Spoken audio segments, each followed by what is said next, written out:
The Wars of the Jews Book 2, Introduction by Jonathan Domingo. Book Roman 2 of the Wars of the Jews by Flavius Josephus marks the true beginning of the catastrophe that would culminate in the destruction of Jerusalem. While Book I laid the historical and political groundwork, Book Roman 2 moves decisively into the tensions, missteps, and explosive events that ignite the Jewish revolt against Rome. It is here that the narrative shifts from background to crisis, from slow decay to open conflict. The book begins in the aftermath of the death of Herod the Great, whose rule, though often harsh, had at least maintained a fragile stability. With his passing, that stability quickly unravels.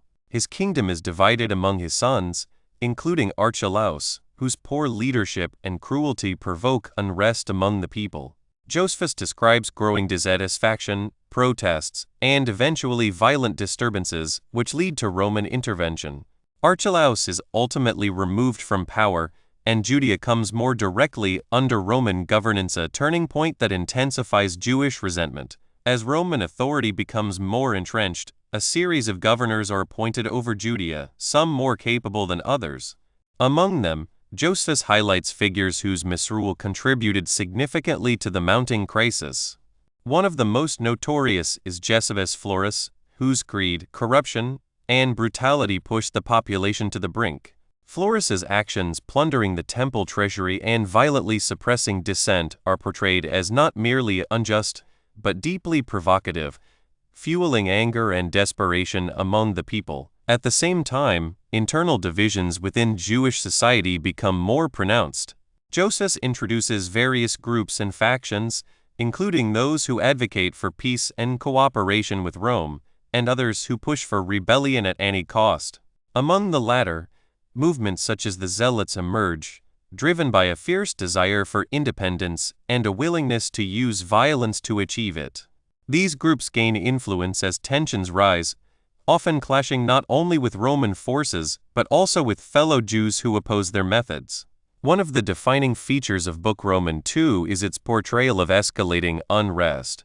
What begins as protests and localized disturbances gradually spirals into widespread rebellion.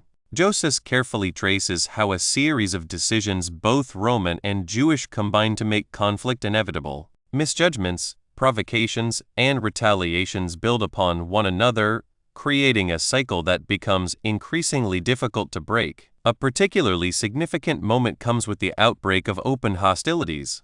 The Jewish population in Jerusalem and other regions begins to take decisive action against Roman authority. Garrisons are attacked, Roman symbols are rejected, and a sense of revolutionary momentum takes hold. Josephus describes how initial successes embolden the rebels, giving them confidence that they might actually defeat the mighty Roman Empire. However, even in these early stages, Josephus signals the underlying fragility of the rebellion.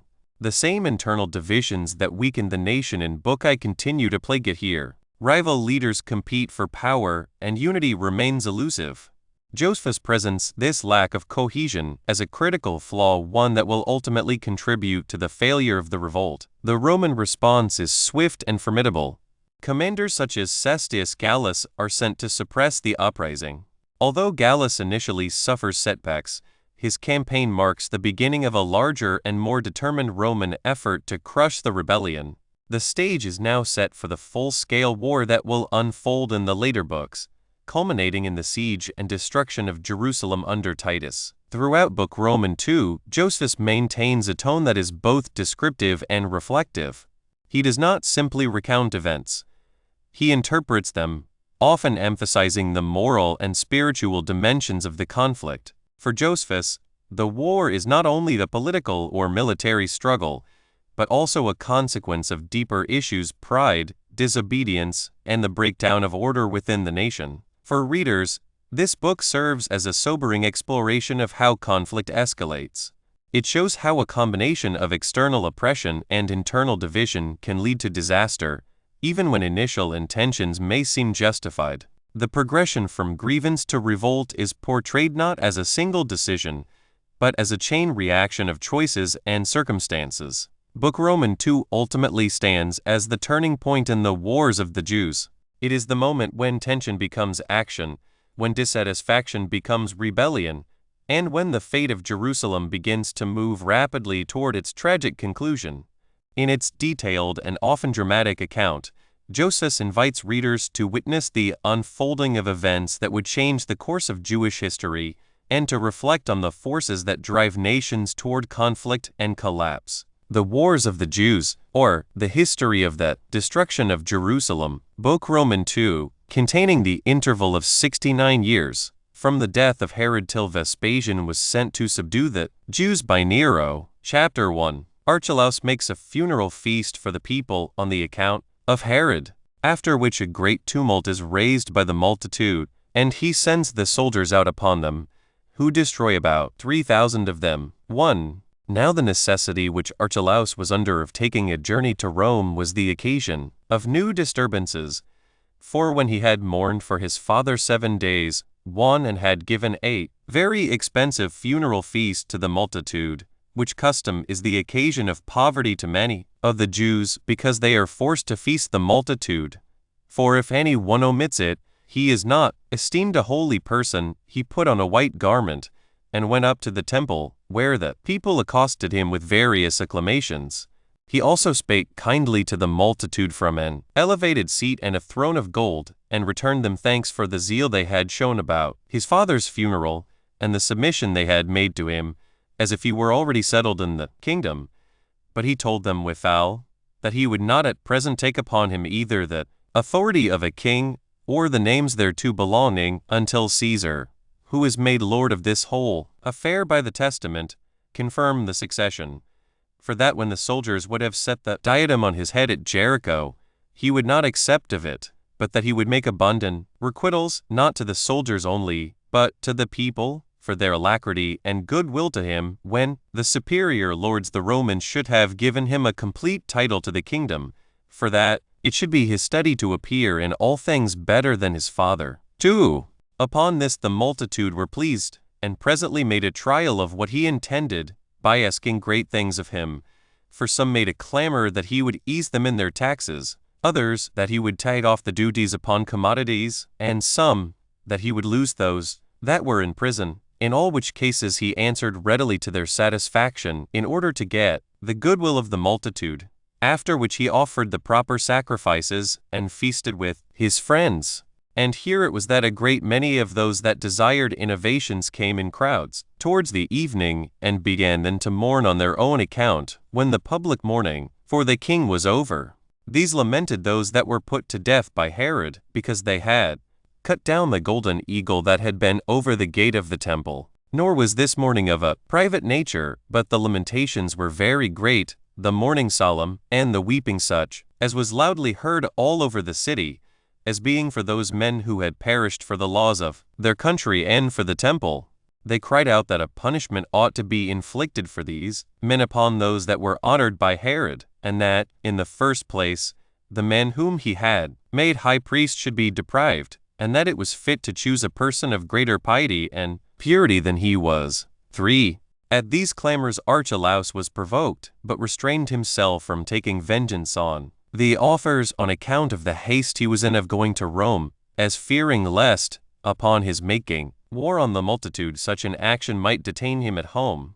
Accordingly, he made trial to quiet the innovators by persuasion rather than by force, and sent his general in a private way to them, and by him exhorted them to be quiet. But the seditious threw stones at him, and drove him away, as he came into the temple, and before he could say anything to them. The like treatment they showed to others, who came to them after him, many of which were sent by Archelaus, in order to reduce them to sobriety, and these answered still on all occasions after a passionate manner, and it openly appeared that they would not be quiet if their numbers were but considerable. And indeed, at the feast of unleavened bread, which was now at hand, and is by the Jews called the Passover, and used to he celebrated with a great number of sacrifices, and innumerable multitude of the people came out of the country to worship. Some of these stood in the temple bewailing the rabbins that had been put to death, and procured their sustenance by begging in order to support their sedition. At this Archelaus was affrighted, and privately sent a tribune with his cohort of soldiers upon them, before the disease should spread over the whole multitude, and gave orders that they should constrain those that began the tumult by force to be quiet. At these the whole multitude were irritated, and threw stones at many of the soldiers, and killed them. But the tribune fled away wounded, and had much ado to escape so. After which, they betook themselves to their sacrifices, as if they had done no mischief, nor did it appear to Archelaus that the multitude could be restrained without bloodshed. So he sent his whole army upon them, the footmen in great multitudes, by the way of the city, and the horsemen by the way of the plain, who, falling upon them on the sudden, as they were offering their sacrifices, destroyed about 3,000 of them. But the rest of the multitude were dispersed upon the adjoining mountains. These were followed by Archelaus's heralds, who commanded every one to retire to their own homes, whither they all went and left the festival. Chapter 2. Archelaus goes to Rome with a great number of his kindred. He is there accused before Caesar by Antipater, but is superior to his accusers in judgment by the means of that defense which Nicolaus made for him. 1. Archelaus went down now to the seaside with his mother and his friends, Poplas and Ptolemy and Nicolaus, and left behind him Philip to be his steward in the palace, and to take care of his domestic affairs. Salome went also along with him with her sons, as did also the king's brethren and sons-in-law. These, in appearance, went to give him all the assistance they were able, in order to secure his succession, but in reality to accuse him for his breach of the laws by what he had done at the temple. 2. But as they were come to Caesarea, Sabinus, the procurator of Syria, met them.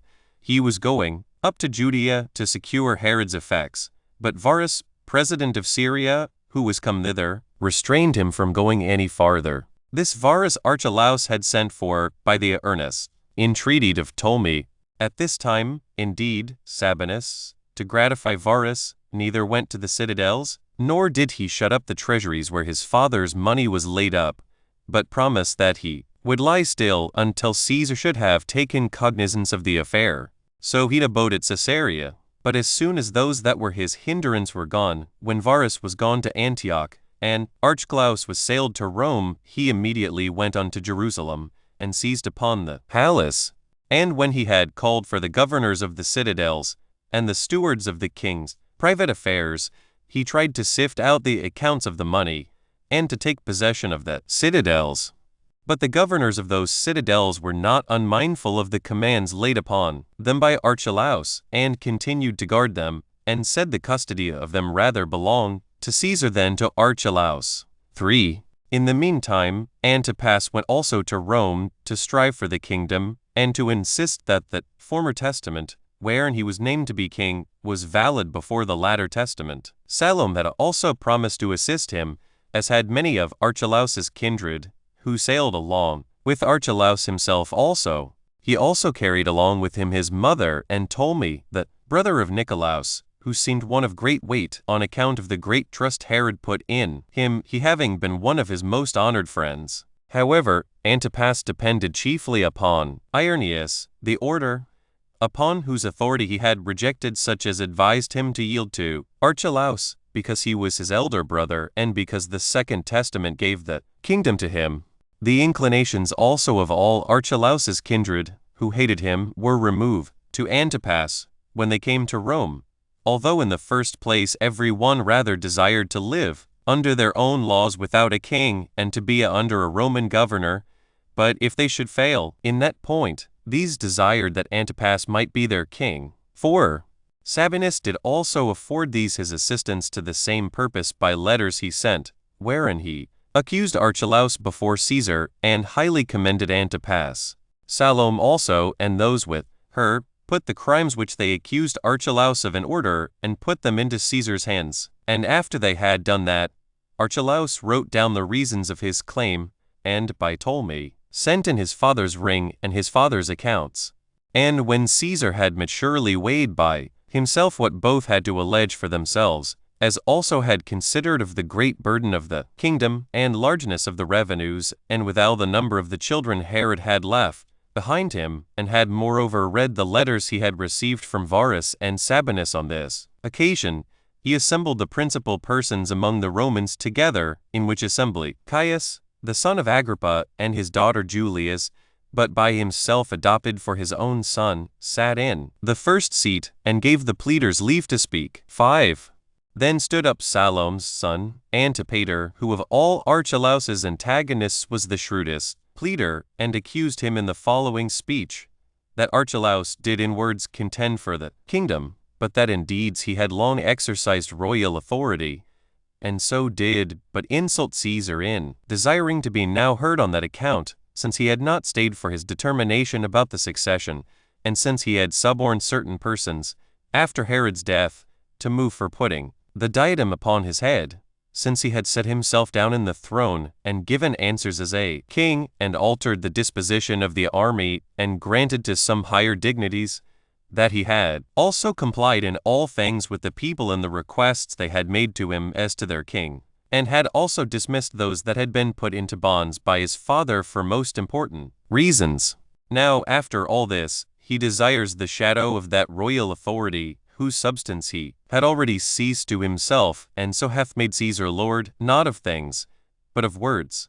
He also reproached him further, that his mourning for his father was only pretended, while he put on a sad countenance in the daytime, but drank to great excess in the night, from which behavior, he said, the late disturbance among the multitude came, while they had an indignation thereat. And, indeed, the purport of his whole discourse was to aggravate Archelaus's crime in slaying such a multitude about the temple, which multitude came to the festival, but were barbarously slain in the midst of their own sacrifices.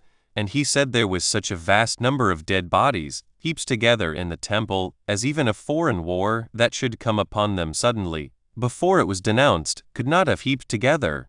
And he added, that it was the foresight his father had of that his barbarity which made him never give him any hopes of the kingdom, but when his mind was more infirm than his body, and he was not able to reason soundly, and did not well know what was the character of that son, whom in his second testament he made his successor, and this was done by him at a time when he had no complaints to make of him whom he had named before, when he was sound in body, and when his mind was free from all passion. That, however, if any one should suppose Herod's judgment when he was sick was superior to that at another time, yet had Archelaus forfeited his kingdom by his own behavior, and those his actions, which were contrary to the law and to its disadvantage. Or what sort of a king will this man be, when he hath obtained the government from Caesar, who hath slain so many before he hath obtained it? 6. When Antipater had spoken largely to this purpose, and had produced a great number of Archelaus's kindred as witnesses, to prove every part of the accusation, he ended his discourse. Then stood up Nicolaus to plead for Archelaus. He alleged that the slaughter in the temple could not be avoided, that those that were slain were become enemies not to Archelaus's kingdom only, but to Caesar, who was to determine about him. He also demonstrated that Archelaus's accusers had advised him to perpetrate other things of which he might have been accused, but he insisted that the latter testament should, for this reason, above all others, be esteemed valid, because Herod had therein appointed Caesar to be the person who should confirm the succession. For he who showed such prudence as to recede from his own power and yield it up to the Lord of the world cannot be supposed mistaken in his judgment about him that was to be his heir, and he that so well knew whom to choose for arbitrator of the succession could not be unacquainted with him whom he chose for his successor. 7. When Nicolaus had gone through all he had to say, Archelaus came and fell down before Caesar's knees without any noise, upon which he raised him up after a very obliging manner, and declared that truly he was worthy to succeed his father. However, he still made no firm determination in his case, but when he had dismissed those assessors that had been with him that day, he deliberated by himself about the allegations which he had heard, whether it were fit to constitute any of those named in the testaments for Herod's successor, or whether the government should be parted among all his posterity, and this because of the number of those that seemed to stand in need of support therefrom. Chapter 3. The Jews fight a great battle with Sabinus's soldiers, and a great destruction is made at Jerusalem. 1. Now before Caesar had determined anything about these affairs, Malthace, Aristelaus's mother, fell sick and died. Letters also were brought out of Syria from Varus, about a revolt of the Jews.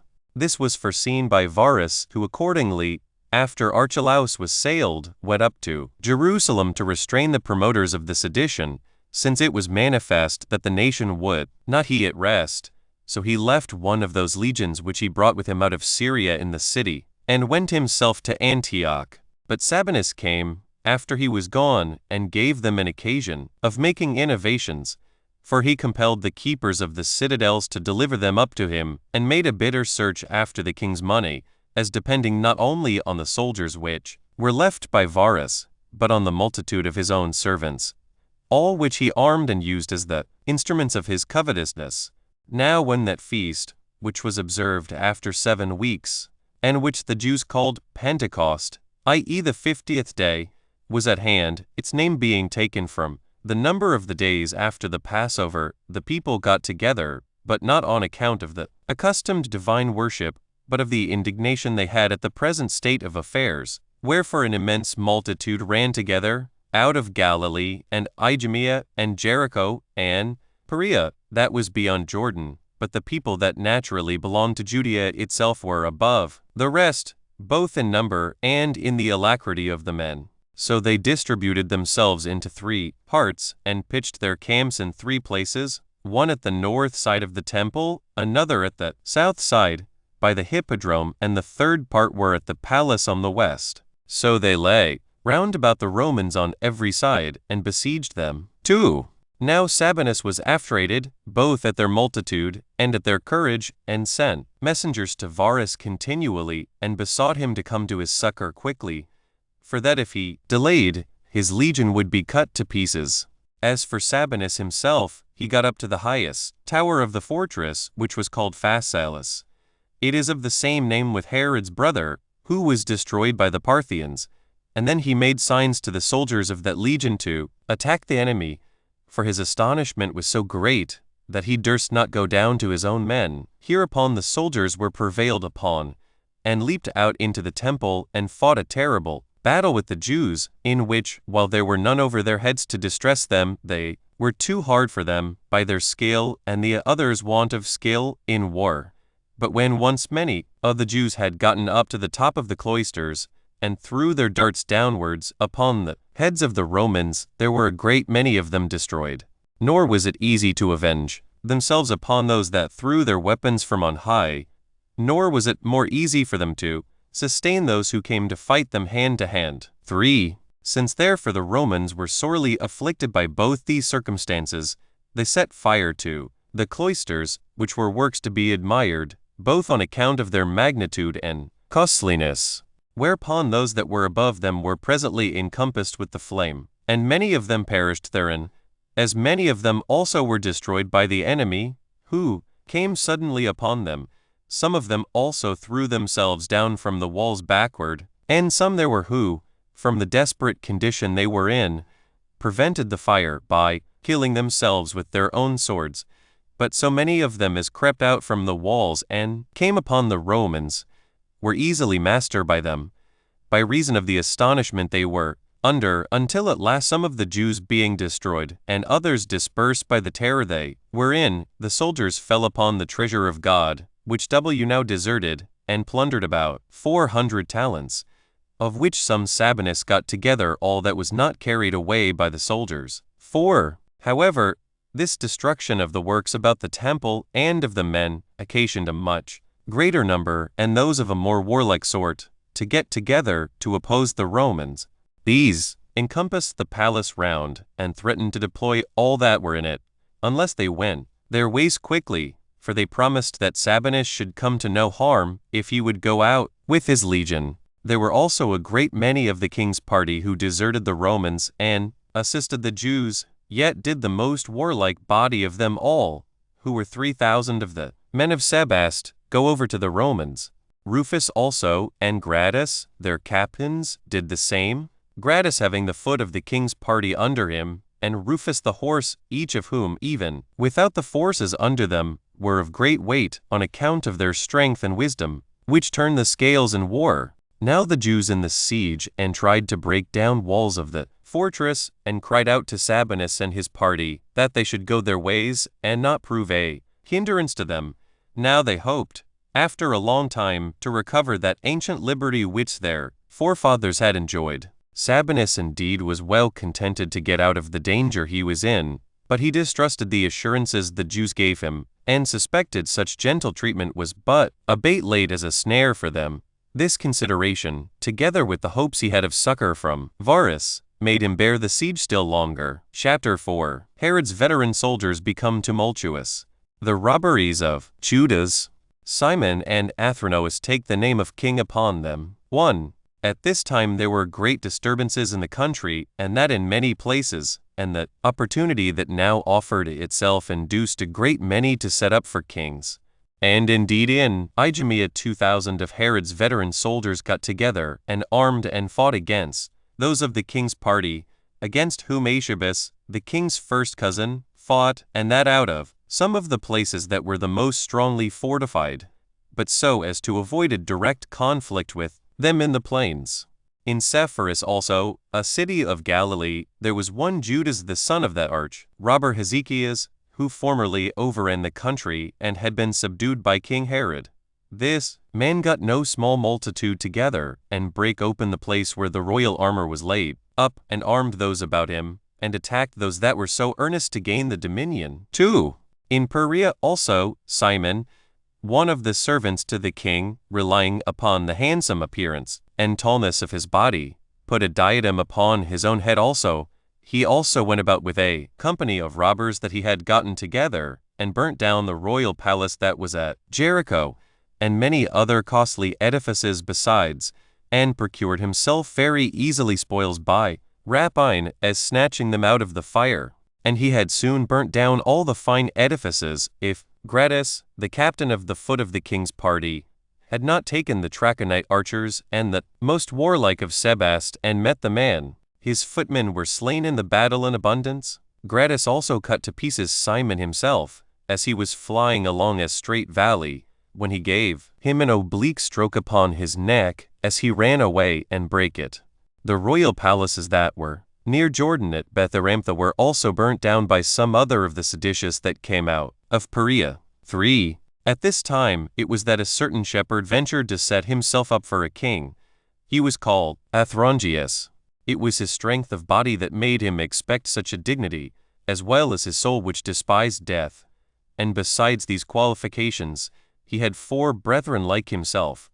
He put a troop of armed men under each of these his brethren, and made use of them as his generals and commanders, when he made his incursions, while he did himself act like a king, and meddle only with the more important affairs. And at this time he put a diadem about his head, and continued after that to overrun the country for no little time with his brethren, and became their leader in killing both the Romans and those of the king's party. Nor did any Jew escape him, if any gain could accrue to him thereby. He once ventured to encompass a whole troop of Romans at Emmaus, who were carrying corn and weapons to their legion. His men therefore shot their arrows and darts, and thereby slew their centurion Arius, and 40 of the stoutest of his men, while the rest of them, who were in danger of the same fate, upon the coming of Gratus, with those of Sebast to their assistance, escaped. And when these men had thus served both their own countrymen and foreigners, and that through this whole war 3 of them were, after some time, subdued, the eldest by Archelaus, the 2 next by falling into the hands of Gratus and Ptolemaeus, but the 4th delivered himself up to Archelaus, upon his giving him his right hand, for his security. However, this their end was not till afterward, while at present they filled all Judea with the Peratic war. Chapter 5. Varus composes the tumults in Judea and crucifies about 2,000 of the seditious. 1. Upon Varus's reception of the letters that were written by Sabinus and the captains, he could not avoid being afraid for the whole legion he had left there. So he made haste to their relief, and took with him the other 2 legions, with the 4 troops of horsemen to them belonging, and marched to Ptolemais, having given orders for the auxiliaries that were sent by the kings and governors of cities to meet him there. Moreover, he received from the people of Burdus as he passed through their city 1,500 armed men. Now as soon as the other body of auxiliaries were come to Ptolemais, as well as Aretas the Arabian, who, out of the hatred he bore to Herod, brought a great army of horse and foot, Varus sent a part of his army presently to Galilee, which lay near to Ptolemais, and Caius, one of his friends, for their captain. This Caius put those that met him to flight, and took the city Sepphoris, and burned it, and made slaves of its inhabitants. But as for Varus himself, he marched to Samaria with his whole army, where he did not meddle with the city itself, because he found that it had made no commotion during these troubles, but pitched his camp about a certain village which was called Ardus. It belonged to Ptolemy, and on that account was plundered by the Arabians, who were very angry even at Herod's friends also. He thence marched on to the village Sampho, another fortified place, which they plundered, as they had done the other, as they carried off all the money they lighted upon belonging to the public revenues. All was now full of fire and bloodshed, and nothing could resist the plunders of the Arabians.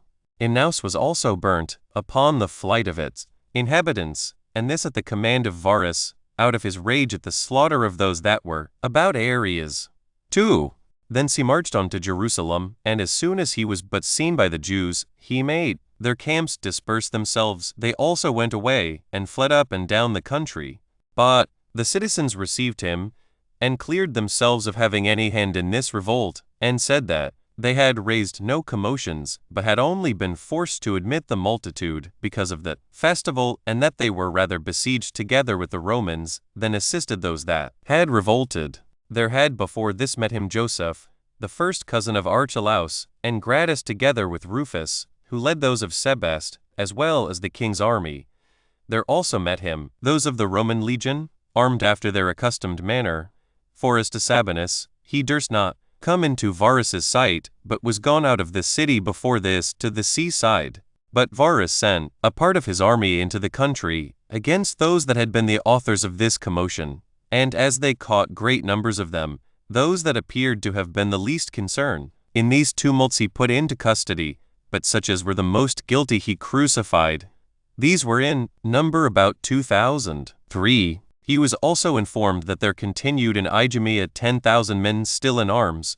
But when he found that the Arabians did not act like auxiliaries, but managed the war according to their own passions, and did mischief to the country otherwise than he intended, and this out of their hatred to Herod, he sent them away, but made haste, with his own legions, to march against those that had revolted.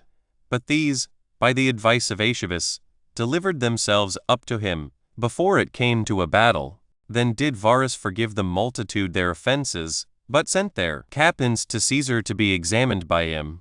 Now Caesar forgave the rest, but gave orders that certain of the king's relations, for some of those that were among them were Herod's kinsmen, should be put to death, because they had engaged in a war against a king of their own family. When therefore Varus had settled matters at Jerusalem after this manner, and had left the former legion there as a garrison, he returned to Antioch. Chapter 6. The Jews greatly complain of Archelaus and desire that they may be made subject to Roman governors.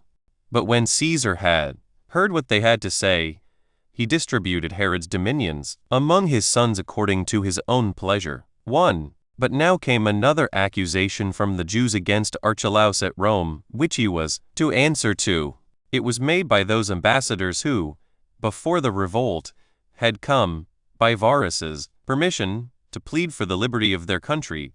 Those that came were 50 in number, but there were more than 8,000 of the Jews at Rome who supported them. And when Caesar had assembled a council of the principal Romans in Apollo's temple, that was in the palace, this was what he had himself built and adorned, at a vast expense. The multitude of the Jews stood with the ambassadors, and on the other side stood Archelaus with his friends. But as for the kindred of Archelaus, they stood on neither side. For to stand on Archelaus's side, their hatred to him, and envy at him, would not give them leave, while yet they were afraid to be seen by Caesar with his accusers. Besides these, there were present Archelaus's brother Philip, being sent thither beforehand, out of kindness by Varus, for 2 reasons. The one was this, that he might be assisting to Archelaus, and the other was this, that in case Caesar should make a distribution of what Herod possessed among his posterity, he might obtain some share of it. 2. And now, upon the permission that was given the accusers to speak, they, in the first place, went over Herod's breaches of their law, and said that he was not a king, but the most barbarous of all tyrants, and that they had found him to be such by the sufferings they underwent from him, that when a very great number had been slain by him, those that were left had endured such miseries, that they called those that were dead happy men, that he had not only tortured the bodies of his subjects, but entire cities, and had done much harm to the cities of his own country, while he adorned those that belonged to foreigners, and he shed the blood of Jews in order to do kindnesses to those people that were out of their bounds, that he had filled the nation full of poverty and of the greatest iniquity, instead of that happiness and those laws which they had anciently enjoyed, that, in short, the Jews had borne more calamities from Herod in a few years than had their forefathers during all that interval of time that had passed since they had come out of Babylon and returned home in the reign of Xerxes III, that, however, the nation was come to so low a condition, by being inured to hardships, that they submitted to his successor of their own accord, though he brought them into bitter slavery, that accordingly they readily called Archelaus, though he was the son of so great a tyrant, king, after the decease of his father, and joined with him in mourning for the death of Herod, and in wishing him good success in that his succession, while yet this Archelaus, lest he should be in danger of not being thought the genuine son of Herod, began his reign with the murder of 3,000 citizens, as if he had a mind to offer so many bloody sacrifices to God for his government, and to fill the temple with the like number of dead bodies at that festival, that, however, those that were left after so many miseries had just reason to consider now at last the calamities they had undergone, and to oppose themselves, like soldiers in war, to receive those stripes upon their faces, but not upon their backs as hitherto, whereupon they prayed that the Romans would have compassion upon the poor remains of Judea, and not expose what was left of them to such as barbarously tore them to pieces, and that they would join their country to Syria and administer the government by their own commanders, whereby it would soon be demonstrated that those who are now under the calumny of seditious persons and lovers of war know how to bear governors that are set over them, if they be but tolerable ones. So the Jews concluded their accusation with this request. Then rose up Nicolaus, and confuted the accusations which were brought against the kings, and himself accused the Jewish nation, as hard to be ruled, and as naturally disobedient to kings. He also reproached all those kinsmen of Archelaus who had left him, and were gone over to his accusers. 3. So Caesar, after he had heard both sides, dissolved the assembly for that time, but a few days afterward he gave the one half of Herod's kingdom to Archelaus, by the name of ethnarch, and promised to make him king also afterward, if he rendered himself worthy of that dignity. But as to that other half, he divided it into 2 tetrarchies, and gave them to 2 other sons of Herod, the one of them to Philip, and the other to that Antipas who contested the kingdom with Archelaus. Under this last was Perea and Galilee, with a revenue of 200 talents. But Betania and Trachonitis and Oronitis and certain parts of Zeno's house about Jamnia, with a revenue of 100 talents, were made subject to Philip, while Idumea and all Judea and Samaria were parts of the ethnarchy of Archelaus, although Samaria was eased of 1/4 of its taxes, out of regard to their not having revolted with the rest of the nation. He also made subject to him the following cities, viz. Stratos Tower, and Sebast, and Joppa, and Jerusalem. But as to the Grecian cities, Gaza, and Gadara, and Hippos, he cut them off from the kingdom, and added them to Syria. Now the revenue of the country that was given to Archelaus was 400 talents. Salome also, besides what the king had left her in his testaments, was now made mistress of Jamnia, and Ashdod, and Phasaelis. Caesar did moreover bestow upon her the royal palace of Ascalon, by all which she got together a revenue of 60 talents, but he put her house under the ethnarchy of Archelaus.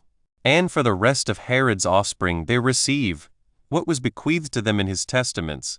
But, besides that, Caesar granted to Herod's 2 virgin daughters 500,000 drachmae of silver, and gave them in marriage to the sons of Pharoahs.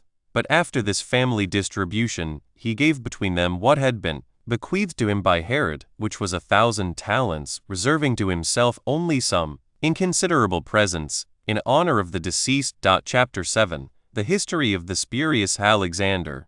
Archelaus is banished and Glaphyra dies, after what was to happen to both of them had been showed them in dreams. 1. In the meantime, there was a man who was by birth a Jew, but brought up at Sidon with one of the Roman freedmen, who falsely pretended, on account of the resemblance of their countenances, that he was that Alexander who was slain by Herod. This man came to Rome in hopes of not being detected. He had one who was his assistant of his own nation, and who knew all the affairs of the kingdom, and instructed him to say how those that were sent to kill him and Aristobulus had pity upon them, and stole them away, by putting bodies that were like theirs in their places. This man deceived the Jews that were at Crete, and got a great deal of money of them for traveling in splendor, and then sailed to Melos, where he was thought so certainly genuine that he got a great deal more money, and prevailed with those that had treated him to sail along with him to Rome.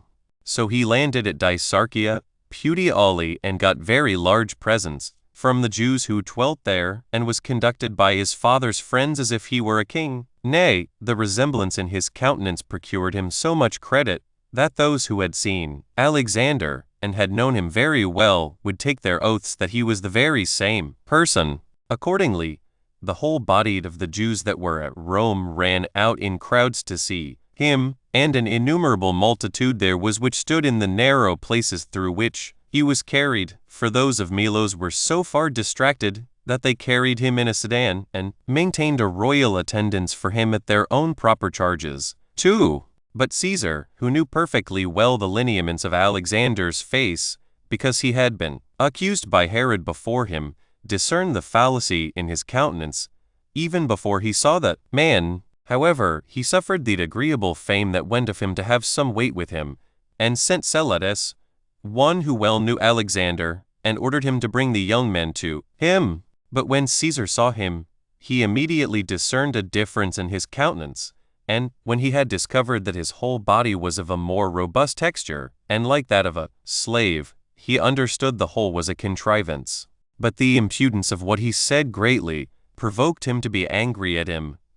For when he was asked about Aristobulus, he said that he was also preserved alive, and was left on purpose in Cyprus, for fear of treachery, because it would be harder for plotters to get them both into their power while they were separate. Then did Caesar take him by himself privately, and said to him, I will give thee thy life, if thou wilt discover who it was that persuaded thee to forge such stories.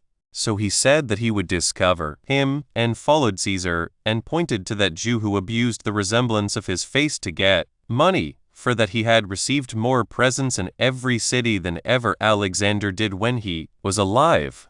Caesar laughed at the contrivance, and put the spurious Alexander among his rowers, on account of the strength of his body, but ordered him that persuaded him to be put to death. But for the people of Melos, they had been sufficiently punished for their folly, by the expenses they had been at on his account. 3. And now Archelaus took possession of his ethnarchy, and used not the Jews only, but the Samaritans also barbarously, and this out of his resentment of their old quarrels with him, whereupon they both of them sent ambassadors against him to Caesar, and in the 9th year of his government he was banished to Vienna, a city of Gaul, and his effects were put into Caesar's treasury. But the report goes, that before he was sent for by Caesar, he seemed to see 9 ears of corn full and large, but devoured by oxen. When, therefore, he had sent for the diviners, and some of the Chaldeans, and inquired of them what they thought it portended, and when one of them had one interpretation, and another had another, Simon, one of the sect of Essens, said that he thought the ears of corn denoted years, and the oxen denoted a mutation of things, because by their plowing they made an alteration of the country, that therefore he should reign as many years as there were ears of corn, and after he had passed through various alterations of fortune, should die. Now 5 days after Archelaus had heard this interpretation, he was called to his trial. 4. I cannot also but think it worthy to be recorded what dream Glaphyra, the daughter of Archelaus, king of Cappadocia, had, who had at first been wife to Alexander, who was the brother of Archelaus, concerning whom we have been discoursing. This Alexander was the son of Herod the king, by whom he was put to death, as we have already related.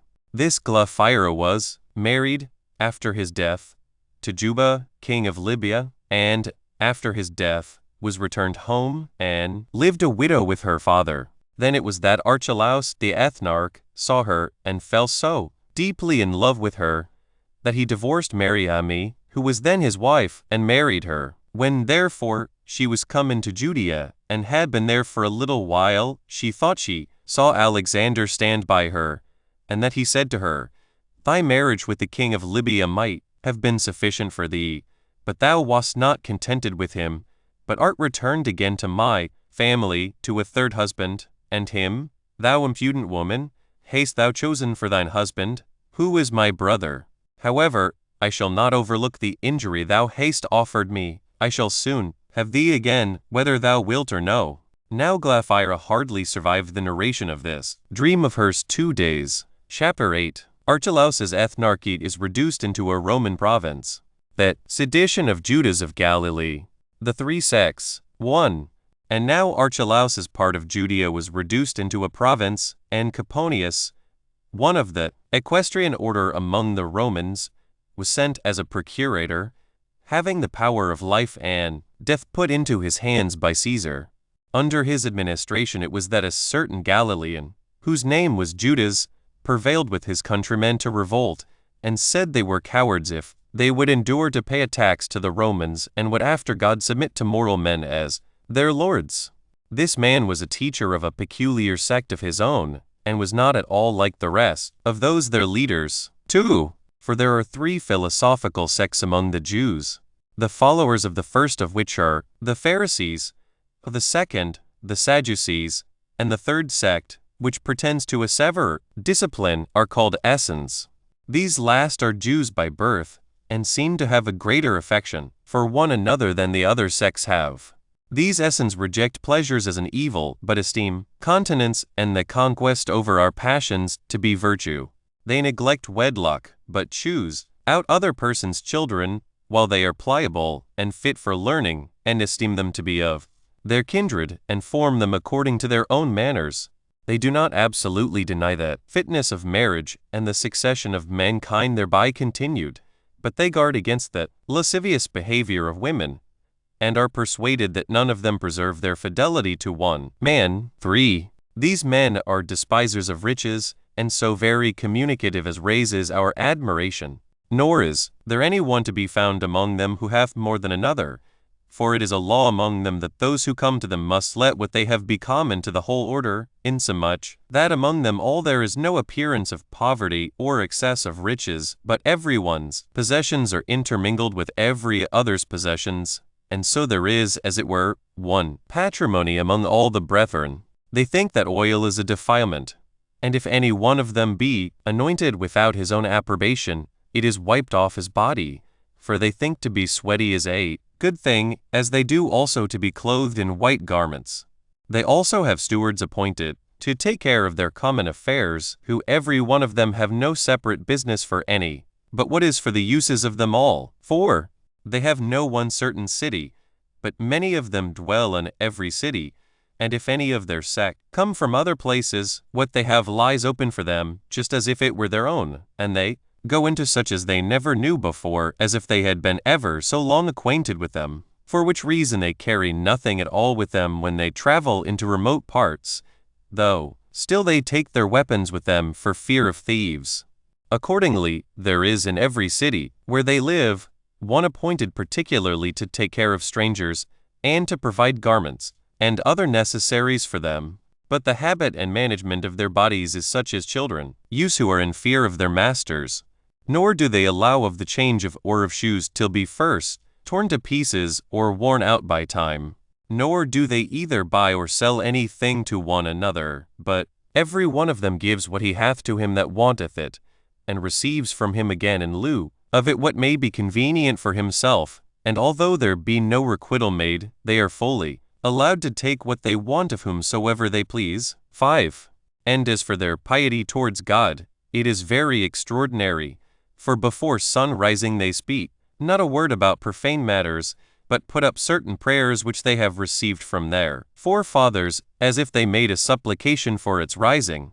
After this every one of them are sent away by their curators, to exercise some of those arts wherein they are skilled, in which they labor with great diligence till the 5th hour, after which they assemble themselves together again into one place, and when they have clothed themselves in white veils, they then bathe their bodies in cold water, and after this purification is over, they every one meet together in an apartment of their own, into which it is not permitted to any of another sect to enter, while they go after a pure manner into the dining room, as into a certain holy temple, and quietly set themselves down, upon which the baker lays them loaves in order. The cook also brings a single plate of one sort of food, and sets it before every one of them. But a priest says grace before meat, and it is unlawful for any one to taste of the food before grace be said. The same priest, when he hath dined, says grace again after meat, and when they begin, and when they end, they praise God, as he that bestows their food upon them, after which they lay aside their white garments, and betake themselves to their labors again till the evening. Then they return home to supper after the same manner, and if there be any strangers there, they sit down with them. Nor is there ever any clamor or disturbance to pollute their house, but they give every one leave to speak in their turn, which silence thus kept in their house appears to foreigners like some tremendous mystery, the cause of which is that perpetual sobriety they exercise, and the same settled measure of meat and drink that is allotted them, and that such as is abundantly sufficient for them. 6. And truly, as for other things, they do nothing but according to the injunctions of their curators. Only these 2 things are done among them at everyone's own free will, which are to assist those that want it, and to show mercy, for they are permitted of their own accord to afford succor to such as deserve it, when they stand in need of it, and to bestow food on those that are in distress. But they cannot give anything to their kindred without the curators. They dispenseth their anger after a just manner, and restrain their passion. They are eminent for fidelity, and are the ministers of peace. Whatsoever they say also is firmer than an oath, but swearing is avoided by them, and they esteem it worse than perjury, for they say that he who cannot be believed without swearing by God is already condemned.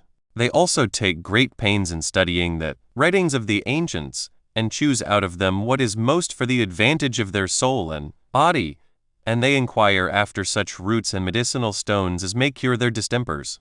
7.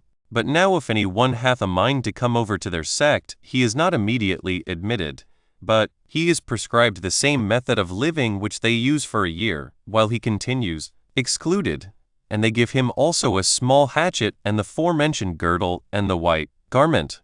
And when he hath given evidence, during that time, that he can observe their continence, he approaches nearer to their way of living, and is made a partaker of the waters of purification, yet is he not even now admitted to live with them.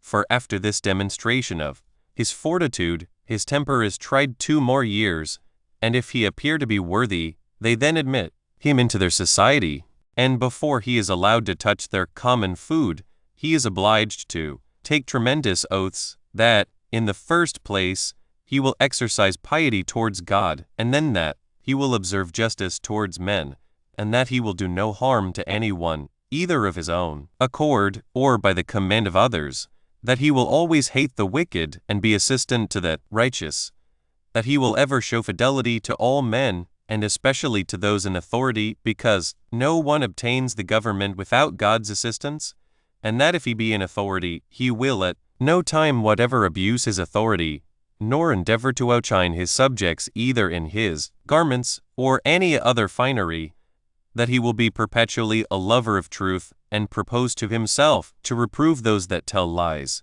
that he will keep his hands clear from theft, and his soul from unlawful gains, and that he will neither conceal anything from those of his own sect, nor discover any of their doctrines to others. No, not though anyone should compel him so to do at the hazard of his life. Moreover, he swears to communicate their doctrines to no one any otherwise than as he received them himself, that he will abstain from robbery, and will equally preserve the books belonging to their sect, and the names of the angels 5 or messengers. These are the oaths by which they secure their proselytes to themselves. 8. But for those that are caught in any heinous sins, they cast them out of their society, and he, who is thus separated from them, does often die after a miserable manner. For as he is bound by the oath he hath taken, and by the customs he hath been engaged in, he is not at liberty to partake of that food that he meets with elsewhere, but is forced to eat grass, and to famish his body with hunger, till he perish. For which reason they receive many of them again when they are at their last gasp, out of compassion to them, as thinking the miseries they have endured till they came to the very brink of death to be a sufficient punishment for the sins they had been guilty of. 9. But in the judgments they exercise they are most accurate and just, nor do they pass sentence by the votes of a court that is fewer than 100. And as to what is once determined by that number, it is unalterable. What they most of all honor, after God himself, is the name of their legislator Moses, whom if any one blaspheme he is punished capitally. They also think it a good thing to obey their elders and the major part. Accordingly, if 10 of them be sitting together, no one of them will speak while the other 9 are against it. They also avoid spitting in the midst of them or on the right side. Moreover, they are stricter than any other of the Jews in resting from their labors on the 7th day, for they not only get their food ready the day before, that they may not be obliged to kindle a fire on that day, but they will not remove any vessel out of its place, nor go to stool thereon. Nay, on other days they dig a small pit, a foot deep, with a paddle, which kind of hatchet is given them when they are first admitted among them, and covering themselves round with their garment, that they may not affront the divine rays of light, they ease themselves into that pit, after which they put the earth that was dug out again into the pit, and even this they do only in the more lonely places, which they choose out for this purpose. And although this easement of the body be natural, yet it is a rule with them to wash themselves after it, as if it were a defilement to them. 10. Now after the time of their preparatory trial is over, they are parted into 4 classes, and so far are the juniors inferior to the seniors, that if the seniors should be touched by the juniors, they must wash themselves, as if they had intermixed themselves with the company of a foreigner. They are long-lived also, insomuch that many of them live above 100 years, by means of the simplicity of their diet. Nay, as I think, by means of the regular course of life they observe also.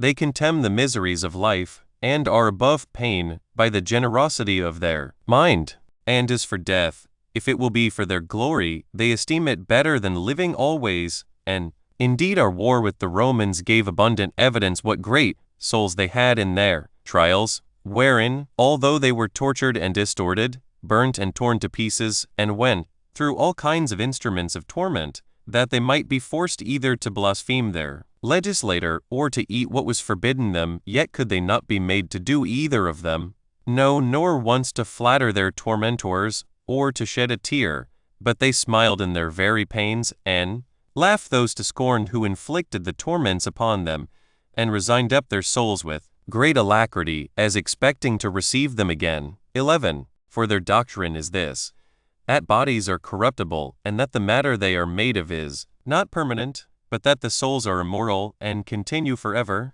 and that they come out of the most subtile air, and are united to their bodies as to prisons, into which they are drawn by a certain natural enticement, but that when they are set free from the bonds of the flesh, they then, as released from a long bondage, rejoice and mount upward.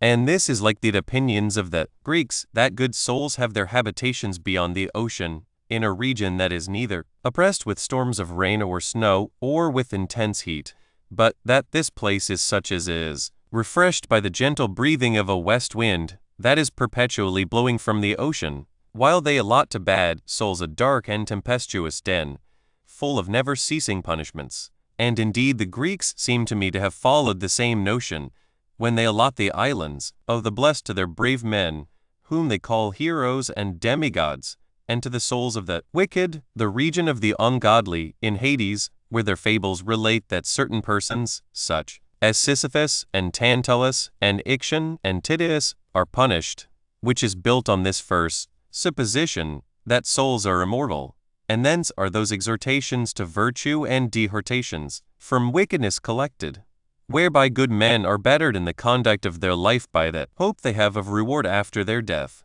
and whereby the vehement inclinations of bad men to vice are restrained by the fear and expectation they are in, that although they should lie concealed in this life, they should suffer immortal punishment after their death. These are the divine doctrines of the essence 6 about the soul, which lay an unavoidable bait for such as have once had a taste of their philosophy. 12. There are also those among them who undertake to foretell things to come. 7. By reading the holy books, and using several sorts of purifications, and being perpetually conversant in the discourses of the prophets. And it is but seldom that they miss in their predictions. 13. Moreover, there is another order of essence 8 who agree with the rest as to their way of living, and customs, and laws, but differ from them in the point of marriage, as thinking that by not marrying they cut off the principal part of human life, which is the prospect of succession. Nay, rather, that if all men should be of the same opinion, the whole race of mankind would fail. However, they try their spouses for 3 years, and if they find that they have their natural purgations thrice, as trials that they are likely to be fruitful, they then actually marry them. But they do not use to accompany with their wives when they are with child, as a demonstration that they do not many out of regard to pleasure, but for the sake of posterity. Now the women go into the baths with some of their garments on, as the men do with somewhat girded about them. And these are the customs of this order of essence. 14. But then as to the 2 other orders at first mentioned, the Pharisees are those who are esteemed most skillful in the exact explication of their laws, and introduce the first sect. These ascribe all to fate or providence, and to God, and yet allow that to act what is right, or the contrary, is principally in the power of men, although fate does cooperate in every action. They say that all souls are incorruptible, but that the souls of good men only are removed into other bodies, but that the souls of bad men are subject to eternal punishment. But the Sadducees are those that compose the second order, and take away fate entirely, and suppose that God is not concerned in our doing or not doing what is evil, and they say that to act what is good or what is evil is at men's own choice, and that the one or the other belongs so to every one that they may act as they please. They also take away the belief of the immortal duration of the soul and the punishments and rewards in Hades. Moreover, the Pharisees are friendly to one another and are for the exercise of concord and regard for the public. But the behavior of the Sadducees one towards another is in some degree wild, and their conversation with those that are of their own party is as barbarous as if they were strangers to them. And this is what I had to say concerning the philosophic sects among the Jews. Chapter 9. The death of Salome. The cities which Herod and Philip built Pilate occasions disturbances. Tiberius puts Agrippa into bonds, but Caius frees him from them and makes him king. Herod Antipas is banished. 1. And now, as the ethnarchy of Archelaus was fallen into a Roman province, the other sons of Herod, Philip, and that Herod who was called Antipas, each of them took upon them the administration of their own tetrarchies. For when Salome died, she bequeathed to Julia, the wife of Augustus, both her toparchy and Jamrga, as also her plantation of palm trees that were in Phasaelis. But when the Roman Empire was translated to Tiberius, the son of Julia, upon the death of Augustus, who had reigned 57 years, 6 months, and 2 days, both Herod and Philip continued in their tetrarchies, and the latter of them built the city Caesarea at the fountains of Jordan and in the region of Panias, as also the city Julias in the lower Gaulonitis. Herod also built the city Tiberias in Galilee, and in Perea beyond Jordan another that was also called Julias. 2. Now Pilate, who was sent as procurator into Judea by Tiberius, sent by night those images of Caesar that are called ensigns into Jerusalem. This excited a very great tumult among the Jews when it was day, for those that were near them were astonished at the sight of them, as indications that their laws were trodden underfoot, for those laws do not permit any sort of image to be brought into the city. Nay, besides the indignation which the citizens had themselves at this procedure, a vast number of people came running out of the country. These came zealously to Pilate to Caesarea, and besought him to carry those ensigns out of Jerusalem, and to preserve them their ancient laws inviolable. But upon Pilate's denial of their request, they fell down prostrate upon the ground, and continued immovable in that posture for 5 days, and as many nights. 3. On the next day Pilate sat upon his tribunal in the open marketplace, and called to him the multitude, as desirous to give them an answer, and then gave a signal to the soldiers that they should all by agreement at once encompass the Jews with their weapons. So the band of soldiers stood round about the Jews in 3 ranks. The Jews were under the utmost consternation at that unexpected sight. Pilate also said to them that they should be cut in pieces, unless they would admit of Caesar's images, and gave intimation to the soldiers to draw their naked swords. Hereupon the Jews, as it were at one signal, fell down in vast numbers together, and exposed their necks bare, and cried out that they were sooner ready to be slain than that their law should be transgressed. Hereupon Pilate was greatly surprised at their prodigious superstition, and gave order that the ensigns should be presently carried out of Jerusalem. 4. After this he raised another disturbance, by expending that sacred treasure which is called Corban ten upon aqueducts, whereby he brought water from the distance of 400 furlongs.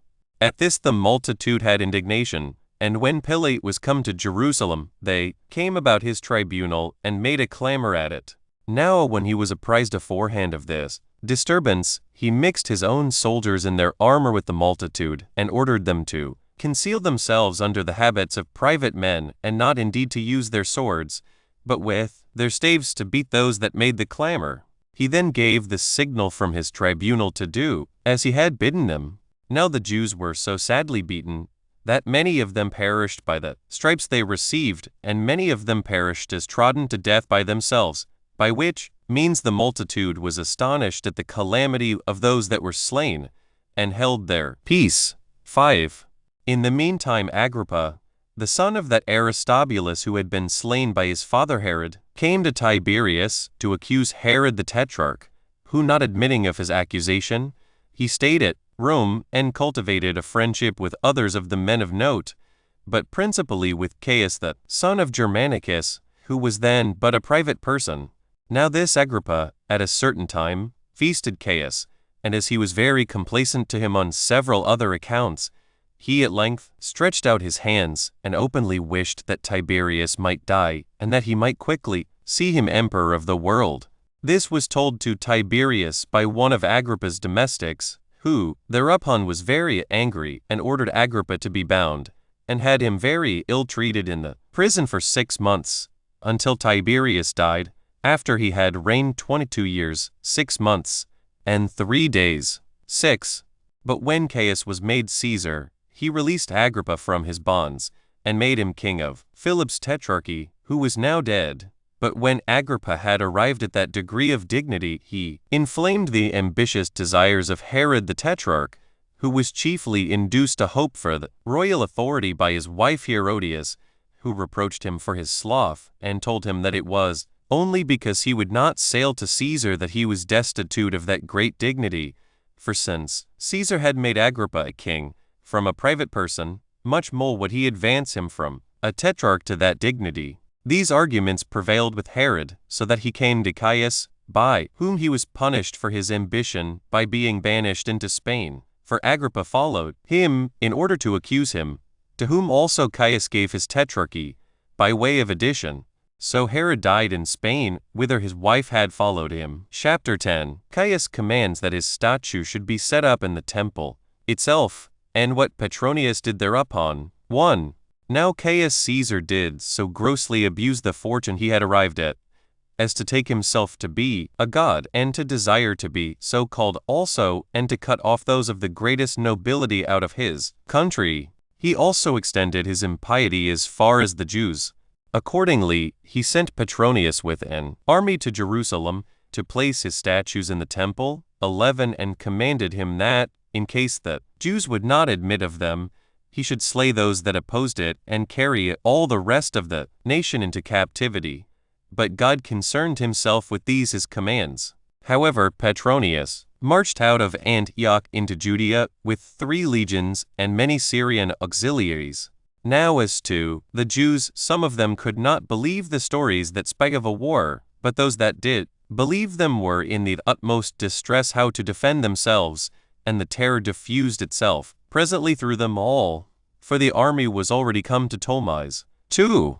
This Ptolemais is a maritime city of Galilee, built in the great plain. It is encompassed with mountains. That on the east side, 60 furlongs off, belongs to Galilee, but that on the south belongs to Carmel, which is distant from it 120 furlongs, and that on the north is the highest of them all, and is called by the people of the country, the ladder of the Tyrians, which is at the distance of 100 furlongs. The very small river Belus 12 runs by it, at the distance of 2 furlongs, near which there is Menman's monument, 13, and hath near it a place no larger than 100 cubits, which deserves admiration, for the place is round and hollow, and affords such sand as glass is made of, which place, when it hath been emptied by the many ships there loaded, it is filled again by the winds, which bring into it, as it were on purpose, that sand which lay remote, and was no more than bare common sand, while this mine presently turns it into glassy sand. And what is to me still more wonderful, that glassy sand which is superfluous, and is once removed out of the place, becomes bare common sand again. And this is the nature of the place we are speaking of. 3. But now the Jews got together in great numbers with their wives and children into that plain that was by Ptolemais, and made supplication to Petronius, first for their laws, and, in the next place, for themselves. So he was prevailed upon by the multitude of the supplicants, and by their supplications, and left his army and the statues at Ptolemais, and then went forward into Galilee, and called together the multitude, and all the men of note to Tiberias, and showed them the power of the Romans, and the threatenings of Caesar, and, besides this, proved that their petition was unreasonable, because while all the nations in subjection to them had placed the images of Caesar in their several cities, among the rest of their gods, for them alone to oppose it was almost like the behavior of revolters, and was injurious to Caesar. 4. And when they insisted on their law and the custom of their country, and how it was not permitted them to make either an image of God, or indeed of a man, and to put it in any despicable part of their country, much less in the temple itself, Petronius replied, And am not I, also, said he, bound to keep the law of my own Lord? For if I transgress it, and spare you, it is but just that I perish, while he that sent me, and not I, will commence a war against you? For I am under command as well as you. Hereupon the whole multitude cried out that they were ready to suffer for their law. Petronius then quieted them, and said to them, Will you then make war against Caesar? The Jews said, We offer sacrifices twice every day for Caesar and for the Roman people, but that if he would place the images among them, he must first sacrifice the whole Jewish nation, and that they were ready to expose themselves, together with their children and wives, to be slain. At this Petronius was astonished, and pitied them, on account of that inexpressible sense of religion the men were under, and that courage of theirs which made them ready to die for it. So they were dismissed without success. 5. But on the following days he got together the men of power privately, and the multitude publicly, and sometimes he used persuasions to them, and sometimes he gave them his advice. But he chiefly made use of threatenings to them, and insisted upon the power of the Romans and the anger of Caius, and besides, upon the necessity he was himself under to do as he was enjoined. But as they could be no way prevailed upon, and he saw that the country was in danger of lying without tillage, for it was about seed time that the multitude continued for 50 days together idle, so he at last got them together, and told them that it was best for him to run some hazard himself, for either, by the divine assistance, I shall prevail with Caesar, and shall myself escape the danger as well as you, which will he matter of joy to us both, or, in case Caesar continue in his rage, I will be ready to expose my own life for such a great number as you are. Whereupon he dismissed the multitude, who prayed greatly for his prosperity, and he took the army out of Ptolemais, and returned to Antioch, from whence he presently sent an epistle to Caesar, and informed him of the eruption he had made into Judea, and of the supplications of the nation, and that unless he had a mind to lose both the country and the men in it, he must permit them to keep their law, and must countermand his former injunction.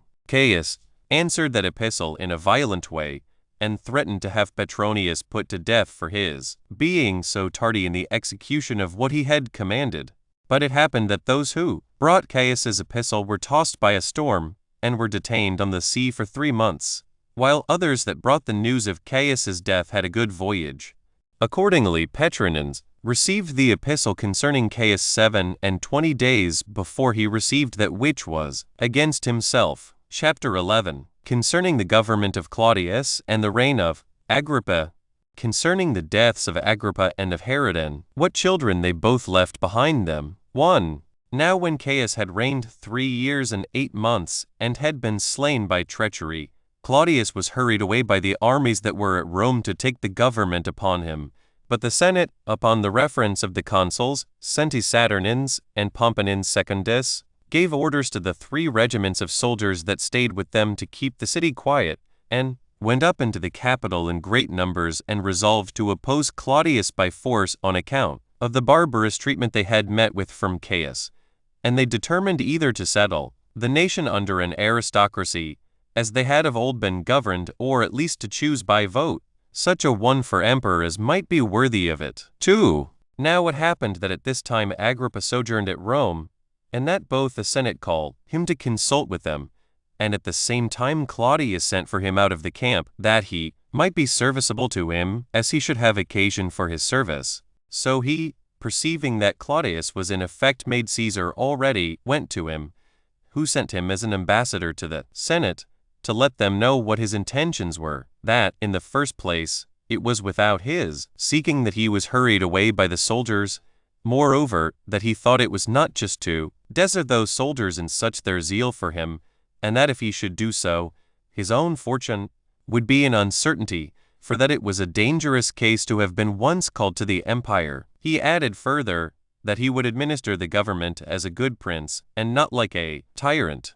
for that he would be satisfied with the honor of being called emperor, but would, in every one of his actions, permit them all to give him their advice, for that although he had not been by nature for moderation, yet would the death of Caius afford him a sufficient demonstration how soberly he ought to act in that station. 3.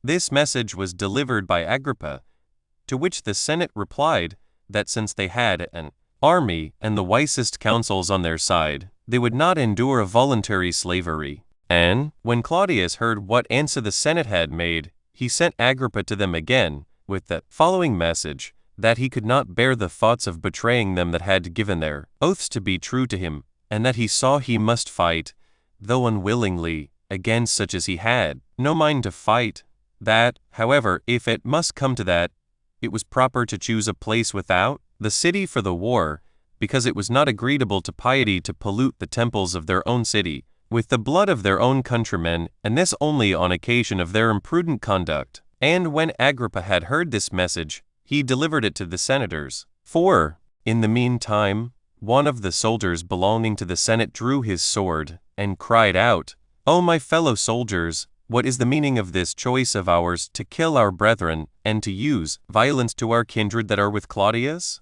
While we may have him for our emperor whom no one can blame, and who hath so many just reasons to lay claim to the government, and this, with regard to those against whom we are going to fight. When he had said this, he marched through the whole Senate, and carried all the soldiers along with him, upon which all the patricians were immediately in a great fright at their being thus deserted. But still, because there appeared no other way whither they could turn themselves for deliverance, they made haste the same way with the soldiers, and went to Claudius. But those that had the greatest luck in flattering the good fortune of Claudius betimes met them before the walls with their naked swords, and there was reason to fear that those that came first might have been in danger. before Claudius could know what violence the soldiers were going to offer them, had not Agrippa ran before and told him what a dangerous thing they were going about, and that unless he restrained the violence of these men, who were in a fit of madness against the patricians, he would lose those on whose account it was most desirable to rule, and would be emperor over a desert. 5. When Claudius heard this, he restrained the violence of the soldiery, and received the Senate into the camp, and treated them after an obliging manner, and went out with them presently to offer their thank offerings to God, which were proper upon his first coming to the empire. Moreover, he bestowed on Agrippa his whole paternal kingdom immediately, and added to it, besides those countries that had been given by Augustus to Herod, Trachonitis and Auranitis, and still besides these, that kingdom which was called the kingdom of Lysanias. This gift he declared to the people by a decree, but ordered the magistrates to have the donation engraved on tables of brass, and to be set up in the Capitol. He bestowed on his brother Herod, who was also his son-in-law, by marrying his daughter Bernice, the kingdom of Chalcis. 6. So now riches flowed into Agrippa by his enjoyment of so large a dominion, nor did he abuse the money he had on small matters, but he began to encompass Jerusalem with such a wall, which, had it been brought to perfection, had made it impracticable for the Romans to take it by siege. But his death, which happened at Caesarea, before he had raised the walls to their due height, prevented him. He had then reigned 3 years, as he had governed his tetrarchies 3 other years. He left behind him 3 daughters, born to him by Cypros, Bernice, Mariamne, and Drusilla, and a son born of the same mother, whose name was Agrippa. He was left a very young child, so that Claudius made the country a Roman province, and sent Cuspius Fatus to be its procurator, and after him Tiberius Alexander, who, making no alterations of the ancient laws, kept the nation in tranquility. Now after this, Herod the king of Chalcis died, and left behind him 2 sons, born to him of his brother's daughter Bernice. Their names were Bernijanus and Hyrcanus. He also left behind him Aristobulus, whom he had by his former wife Mariamne. There was besides another brother of his that died a private person, his name was also Aristobulus, who left behind him a daughter, whose name was Jotape. And these, as I have formerly said, were the children of Aristobulus the son of Herod, which Aristobulus and Alexander were born to Herod by Mariamne, and were slain by him. But as for Alexander's posterity, they reigned in Armenia. Chapter 12. Many tumults under Cumanus, which were composed by Quadratus. Felix is procurator of Judea. Agrippa is advanced from Chalcis to a greater kingdom. 1. Now, after the death of Herod, king of Chalcis, Claudius set Agrippa, the son of Agrippa, over his uncle's kingdom, while Cumanus took upon him the office of procurator of the rest, which was a Roman province, and therein he succeeded Alexander, under which Quirinus began the troubles, and the Jews' ruin came on. For when the multitude were come together to Jerusalem, to the feast of unleavened bread, and a Roman cohort stood over the cloisters of the temple, for they always were armed, and kept guard at the festivals, to prevent any innovation which that multitude thus gathered together might make, one of the soldiers pulled back his garment, and, cowering down after an indecent manner, turned his breech to the Jews, and spake such words, as you might expect upon such a posture. At this the whole multitude had indignation, and made a clamor to Cumanus, that he would punish the soldier, while the rasher part of the youth, and such as were naturally the most tumultuous, fell to fighting, and caught up stones, and threw them at the soldiers, upon which Cumanus was afraid lest all the people should make an assault upon him, and sent to call for more armed men, who, when they came in great numbers into the cloisters, the Jews were in a very great consternation, and being beaten out of the temple, they ran into the city, and the violence with which they crowded to get out was so great, that they trod upon each other, and squeezed one another, till 10,000 of them were killed, insomuch that this feast became the cause of mourning to the whole nation, and every family lamented their own relations. 2. Now there followed after this another calamity which arose from a tumult made by robbers, for at the public road at Beth Boron, one Stephen, a servant of Caesar, carried some furniture, which the robbers fell upon and seized. Upon this Quirinus sent men to go round about to the neighboring villages, and to bring their inhabitants to him bound, as laying it to their charge that they had not pursued after the thieves, and caught them. Now here it was that a certain soldier, finding the sacred book of the law, tore it to pieces, and threw it into the fire. 14 Hereupon the Jews were in great disorder, as if their whole country were in a flame, and assembled themselves, so many of them by their zeal for their religion, as by an engine, and ran together with united clamor to Caesarea, to Cumanus, and made supplication to him that he would not overlook this man who had offered such an affront to God and to his law, but punish him for what he had done. Accordingly, he, perceiving that the multitude would not be quiet unless they had a comfortable answer from him, gave order that the soldier should be brought and drawn through, those that required to have him punished, to execution, which being done, the Jews went their ways. 3. After this there happened a fight between the Galileans and the Samaritans. It happened at a village called Gemin, which is situate in the great plain of Samaria, where, as a great number of Jews were going up to Jerusalem to the Feast of Tabernacles, a certain Galilean was slain, and, besides, a vast number of people ran together out of Galilee in order to fight with the Samaritans.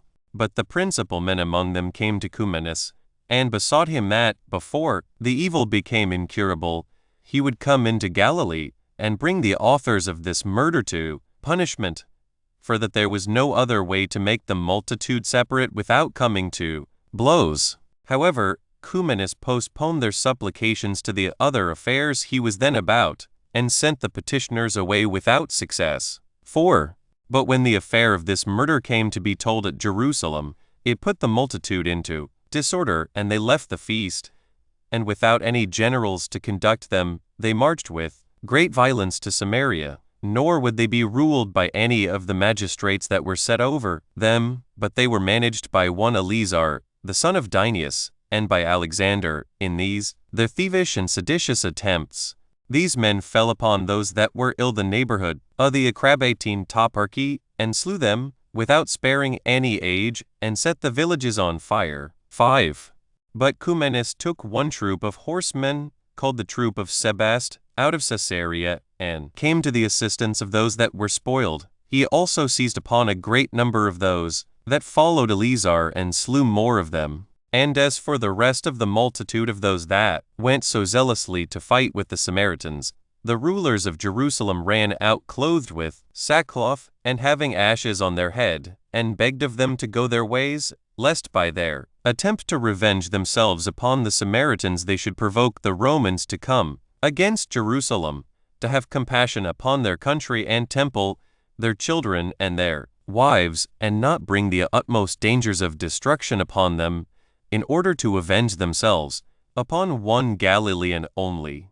The Jews complied with these persuasions of theirs, and dispersed themselves, but still there were a great number who betook themselves to robbing in hopes of impunity, and rapines and insurrections of the bolder sort happened over the whole country.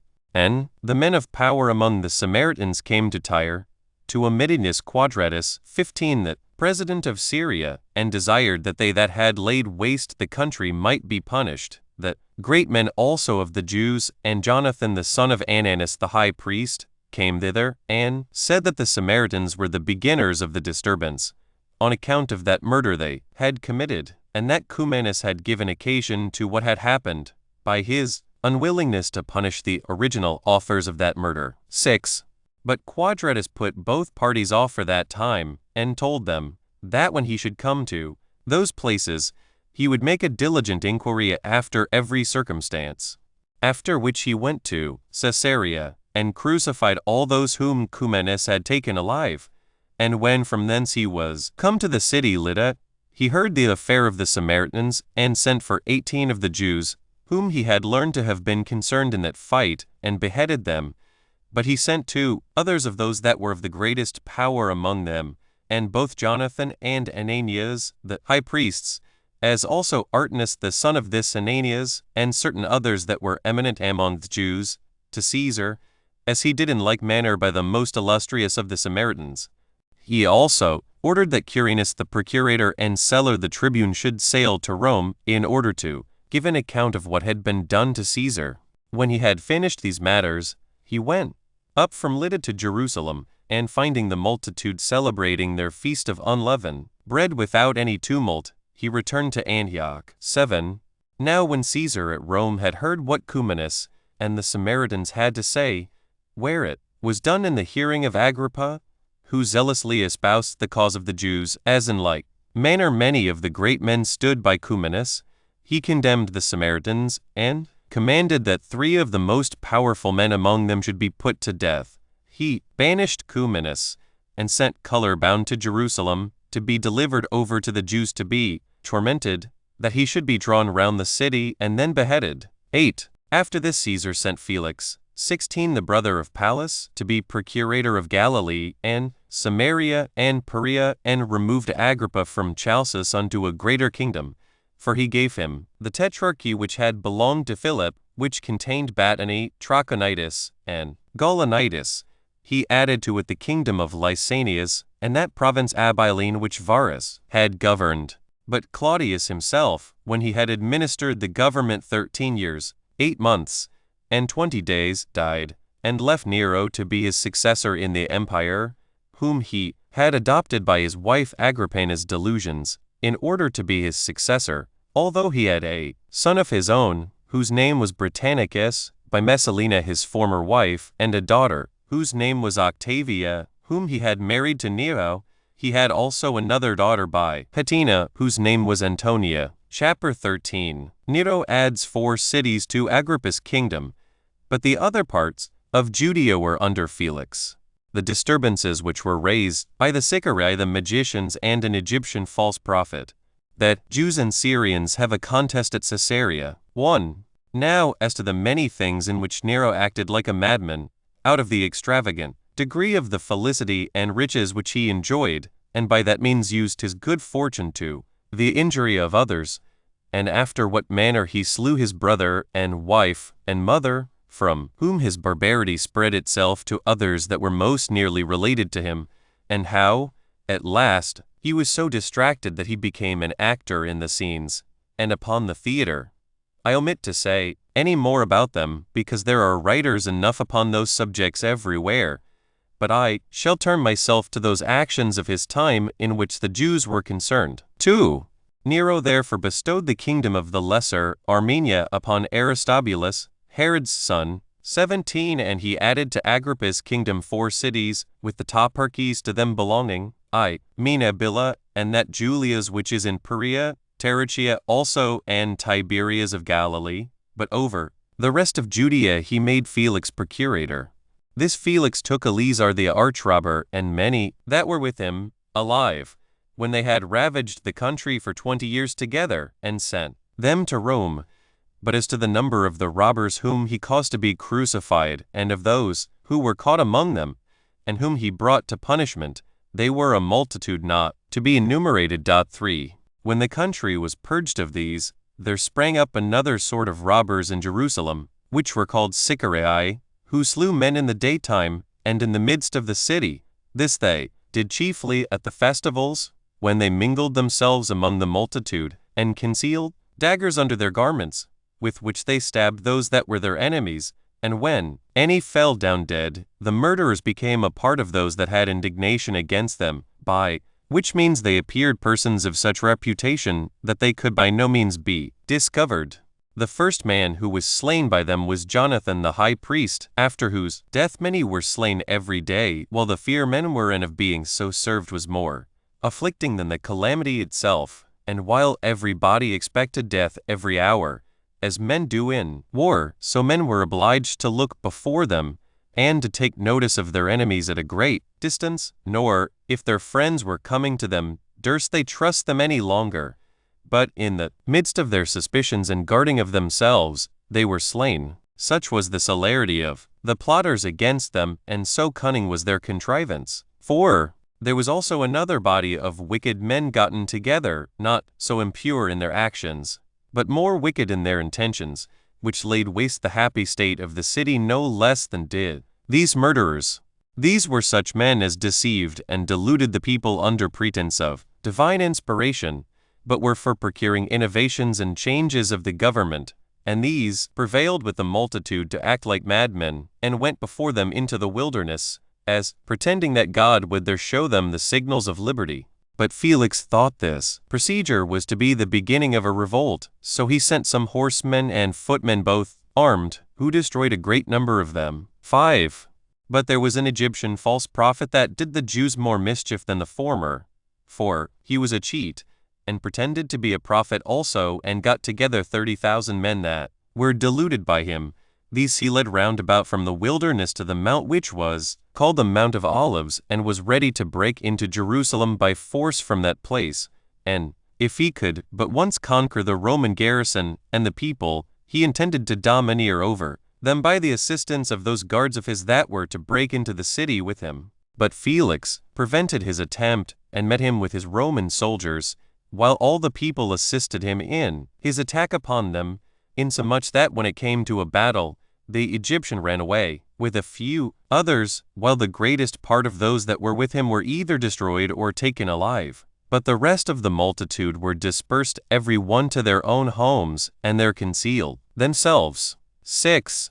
Now when these were quieted, it happened, as it does in a diseased body, that another part was subject to an inflammation. For a company of deceivers and robbers got together, and persuaded the Jews to revolt, and exhorted them to assert their liberty, inflicting death on those that continued in obedience to the Roman government, and saying that such as willingly chose slavery ought to be forced from such their desired inclinations, for they parted themselves into different bodies, and lay in wait up and down the country, and plundered the houses of the great men, and slew the men themselves, and set the villages on fire, and this till all Judea was filled with the effects of their madness. And thus the flame was every day more and more blown up, till it came to a direct war. 7. There was also another disturbance at Caesarea, those Jews who were mixed with the Syrians, that lived there rising a tumult against them. The Jews pretended that the city was theirs, and said that he who built it was a Jew, meaning King Herod. The Syrians confessed also that its builder was a Jew, but they still said, however, that the city was a Grecian city, for that he who set up statues and temples in it could not design it for Jews, on which account both parties had a contest with one another, and this contest increased so much that it came at last to arms, and that bolder sort of them marched out to fight. For the elders of the Jews were not able to put a stop to their own people that were disposed to be tumultuous, and the Greeks thought it a shame for them to be overcome by the Jews. Now these Jews exceeded the others in riches and strength of body, but the Grecian part had the advantage of assistance from the soldiery, for the greatest part of the Roman garrison was raised out of Syria, and being thus related to the Syrian part, they were ready to assist it. However, the governors of the city were concerned to keep all quiet, and whenever they caught those that were most for fighting on either side, they punished them with stripes and bands. Yet did not the sufferings of those that were caught affright the remainder or make them desist, but they were still more and more exasperated, and deeper engaged in the sedition. And as Felix came once into the marketplace, and commanded the Jews, when they had beaten the Syrians, to go their ways, and threatened them if they would not, and they would not obey him, he sent his soldiers out upon them, and slew a great many of them, upon which it fell out that what they had was plundered. And as the sedition still continued, he chose out the most eminent men on both sides as ambassadors to Nero, to argue about their several privileges. Chapter 14. Festus succeeds Felix, who is succeeded by Albinus, as he is by Florus, who by the barbarity of his government forces the Jews into the war. 1. Now it was that Festus succeeded Felix as procurator, and made it his business to correct those that made disturbances in the country. So he caught the greatest part of the robbers, and destroyed a great many of them. But then Albinus, who succeeded Festus, did not execute his office as the other had done, nor was there any sort of wickedness that could be named, but he had a hand in it. Accordingly, he did not only, in his political capacity, steal and plunder every one substance, nor did he only burden the whole nation with taxes, but he permitted the relations of such as were in prison for robbery and had been laid there either by the senate of every city or by the former procurators to redeem them for money, and no body remained in the prisons as a malefactor, but he who gave him nothing. At this time it was that the enterprises of the seditious at Jerusalem were very formidable, the principal men among them purchasing leave of Albinus to go on with their seditious practices, while that part of the people who delighted in disturbances joined themselves to such as had fellowship with Albinus, and every one of these wicked wretches were encompassed with his own band of robbers, while he himself, like an arch-robber or a tyrant, made a figure among his company and abused his authority over those about him, in order to plunder those that lived quietly, the effect of which was this, that those who lost their goods were forced to hold their peace, when they had reason to show great indignation at what they had suffered, but those who had escaped were forced to flatter him that deserved to be punished, out of the fear they were in of suffering equally with the others. Upon the whole, nobody durst speak their minds, but tyranny was generally tolerated, and at this time were those seeds sown which brought the city to destruction. 2. And although such was the character of Albinus, yet did Josephus Florus 18 who succeeded him demonstrate him to have been a most excellent person. Upon the comparison, for the former did the greatest part of his rogueries in private, and with a sort of dissimulation, but Josephus did his unjust actions to the harm of the nation after a pompon's manner, and as though he had been sent as an executioner to punish condemned malefactors, he omitted no sort of rapine, or of vexation. Where the case was really pitiable, he was most barbarous, and in things of the greatest turpitude he was most impudent. Nor could any one outdo him in disguising the truth, nor could any one contrive more subtle ways of deceit than he did. He indeed thought it but a petty offense to get money out of single persons, so he spoiled whole cities and ruined entire bodies of men at once, and did almost publicly proclaim it all the country over that they had liberty given them to turn robbers, upon this condition, that he might go shares with them in the spoils they got. Accordingly, this his greediness of gain was the occasion that entire toparchies were brought to desolation, and a great many of the people left their own country and fled into foreign provinces. 3. And truly, while Cestius Gallus was president of the province of Syria, nobody durst do so much as send an embassage to him against Florus. But when he was come to Jerusalem, upon the approach of the feast of unleavened bread, the people came about him not fewer in number than 3,019,000. These besought him to commiserate the calamities of their nation, and cried out upon Florus as the bane of their country. But as he was present, and stood by Cestus, he laughed at their words. However, Cestus, when he had quieted the multitude, and had assured them that he would take care that Florus should hereafter treat them in a more gentle manner, returned to Antioch. Florus also conducted him as far as Caesarea, and deluded him, though he had at that very time the purpose of showing his anger at the nation, and procuring a war upon them, by which means alone it was that he supposed he might conceal his enormities, for he'd expected that if the peace continued, he should have the Jews for his accusers before Caesar, but that if he could procure them to make a revolt, he should divert their laying lesser crimes to his charge, by a misery that was so much greater. He therefore did every day augment their calamities, in order to induce them to a rebellion. 4.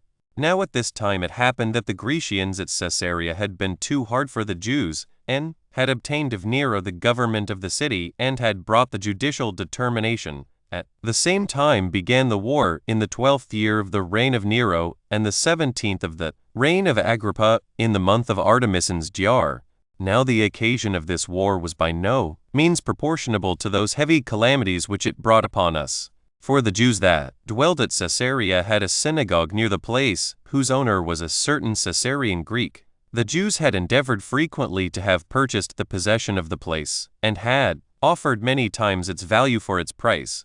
But as the owner overlooked their offers, so did he raise other buildings upon the place in way of affront to them, and made working shops of them, and left them but a narrow passage, and such as was very troublesome for them to go along to their synagogue. Whereupon the warmer part of the Jewish youth went hastily to the workmen, and forbade them to build there, But as Florus would not permit them to use force, the great men of the Jews, with John the publican, being in the utmost distress what to do, persuaded Florus with the offer of 8 talents to hinder the work. He then, being intent upon nothing but getting money, promised he would do for them all they desired of him, and then went away from Caesarea to Sebaste, and left the sedition to take its full course, as if he had sold a license to the Jews to fight it out. 5. Now on the next day, which was the 7th day of the week, when the Jews were crowding apace to their synagogue, a certain man of Caesarea, of a seditious temper, got an earthen vessel, and set it with the bottom upward at the entrance of that synagogue, and sacrificed birds. This thing provoked the Jews to an incurable degree, because their laws were affronted, and the place was polluted. Whereupon the sober and moderate part of the Jews thought it proper to have recourse to their governors again, while the seditious part, and such as were in the fervor of their youth, were vehemently inflamed to fight. The seditions also among the Gentiles of Caesarea stood ready for the same purpose, for they had, by agreement, sent the men to sacrifice beforehand as ready to support him, so that it soon came to blows. Hereupon Jucundus, the master of the horse, who was ordered to prevent the fight, came thither, and took away the earthen vessel, and endeavored to put a stop to the sedition. But when 20 he was overcome by the violence of the people of Caesarea, the Jews caught up their books of the law, and retired to Narbata, which was a place to them belonging, distant from Caesarea 60 furlongs. But John, and 12 of the principal men with him, went to Florus to Sebaste, and made a lamentable complaint of their case, and besought him to help them, and with all possible decency put him in mind of the 8 talents they had given him. But he had the men seized upon, and put in prison, and accused them for carrying the books of the law out of Caesarea. 6. Moreover, as to the citizens of Jerusalem, although they took this matter very ill, yet did they restrain their passion.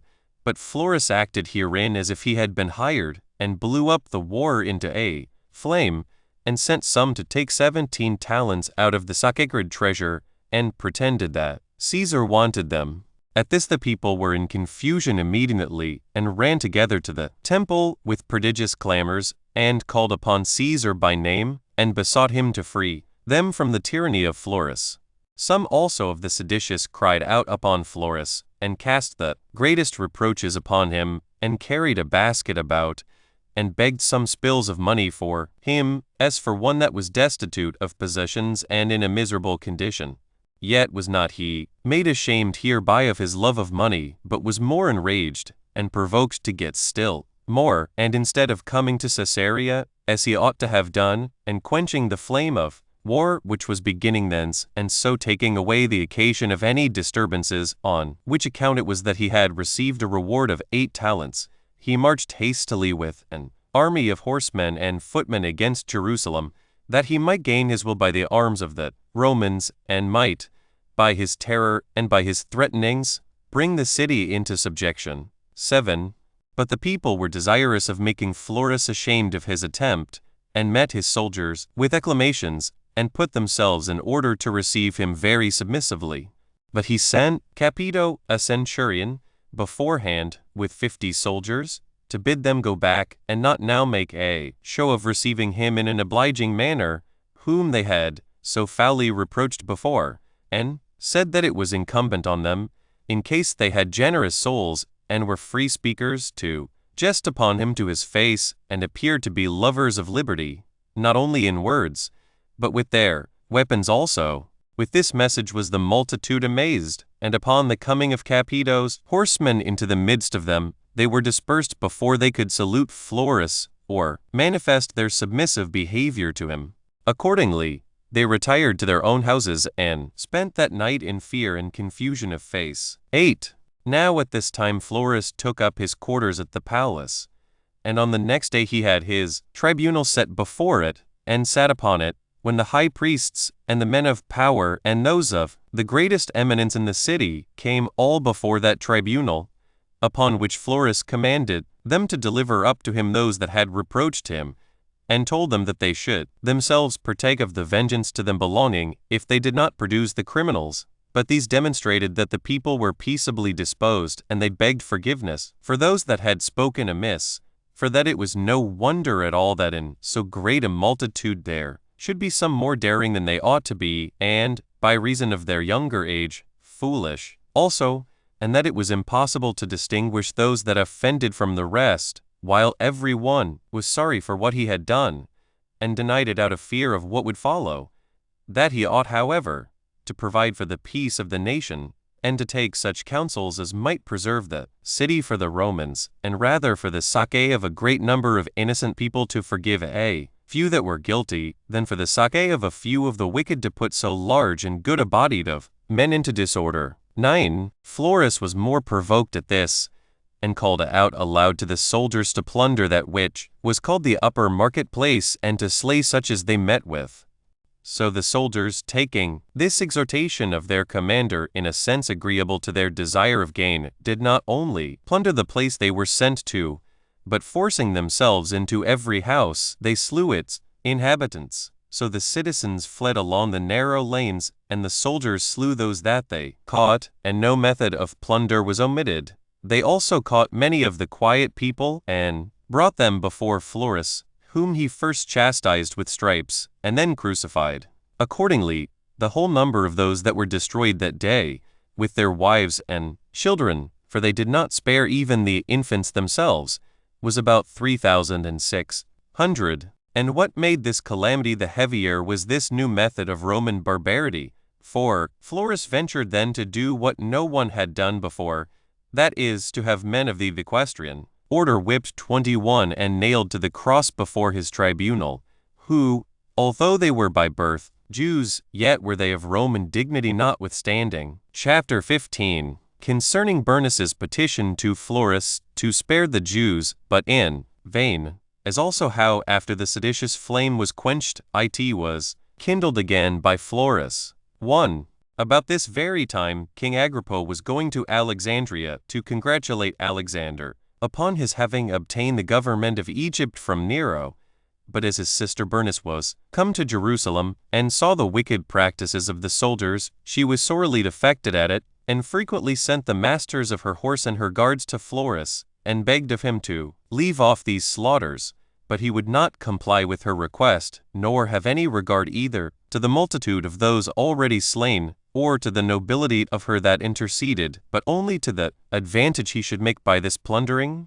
Nay, this violence of the soldiers brake out to such a degree of madness, that it spent itself on the queen herself, for they did not only torment and destroy those whom they had caught under her very eyes, but indeed had killed herself also, unless she had prevented them by flying to the palace, and had stayed there all night with her guards, which she had about her for fear of an insult from the soldiers. Now she dwelt then at Jerusalem, in order to perform a vow 22 which she had made to God.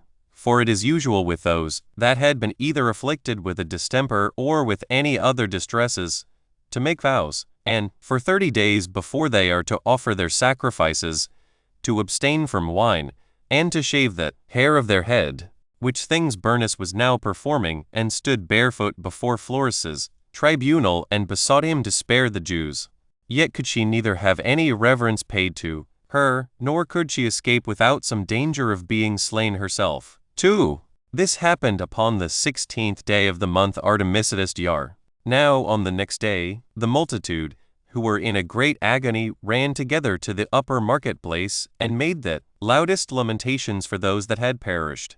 And the greatest part of the cries were such as reflected on Florus, at which the men of power were affrighted, together with the high priests, and rent their garments, and fell down before each of them, and besought them to leave off, and not to provoke Florus to some incurable procedure, besides what they had already suffered. Accordingly, the multitude complied immediately, out of reverence to those that had desired it of them, and out of the hope they had that Florus would do them no more injuries.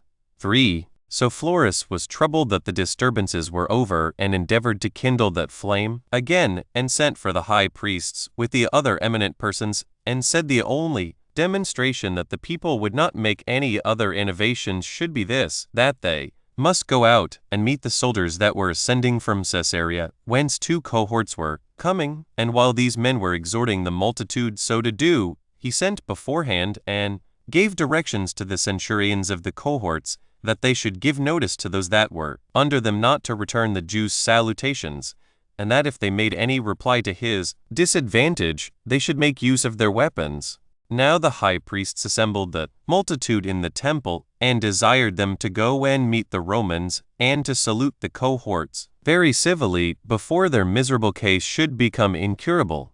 Now the seditious part would not comply with these persuasions, but the consideration of those that had been destroyed made them incline to those that were the boldest for action. For at this time it was that every priest and every servant of God brought out the holy vessels, and the ornamental garments wherein they used to minister in sacred things. The harpers also, and the singers of hymns, came out with their instruments of music, and fell down before the multitude, and begged of them that they would preserve those holy ornaments to them, and not provoke the Romans to carry off those sacred treasures.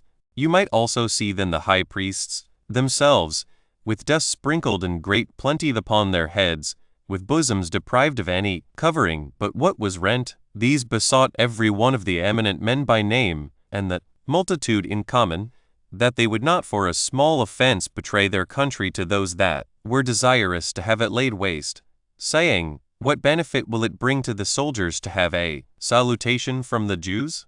Or what amendment of your affairs will it bring you, if you do not now go out to meet them? And that if they saluted them civilly, all handle would be cut off from Florus to begin a war, that they should thereby gain their country, and freedom from all further sufferings, and that, besides, it would be a sign of great want of command of themselves if they should yield to a few seditious persons, while it was fitter for them who were so great a people, to force the others to act soberly. 5. By these persuasions, which they used to the multitude and to the seditious, they restrained, some by threatenings, and others by the reverence that was paid them. After this they led them out, and they met the soldiers quietly, and after a composed manner, and when they were come up with them, they saluted them. But when they made no answer, the seditious exclaimed against Florus, which was the signal given for falling upon them. The soldiers therefore encompassed them presently, and struck them with their clubs, and as they fled away, the horsemen trampled them down, so that a great many fell down dead by the strokes of the Romans, and more by their own violence in crushing one another. Now there was a terrible crowding about the gates, and, while everybody was making haste to get before another, the fight of them all was retarded. And a terrible destruction there was among those that fell down, for they were suffocated, and broken to pieces by the multitude of those that were uppermost. Nor could any of them be distinguished by his relations in order to the care of his funeral. The soldiers also who beat them fell upon those whom they overtook, without showing them any mercy, and thrust the multitude through the place called Bezetha. 23 As they forced their way, in order to get in and seize upon the temple and the tower Antonia. Florus also, being desirous to get those places into his possession, brought such as were with him out of the king's palace, and would have compelled them to get as far as the citadel Antonia.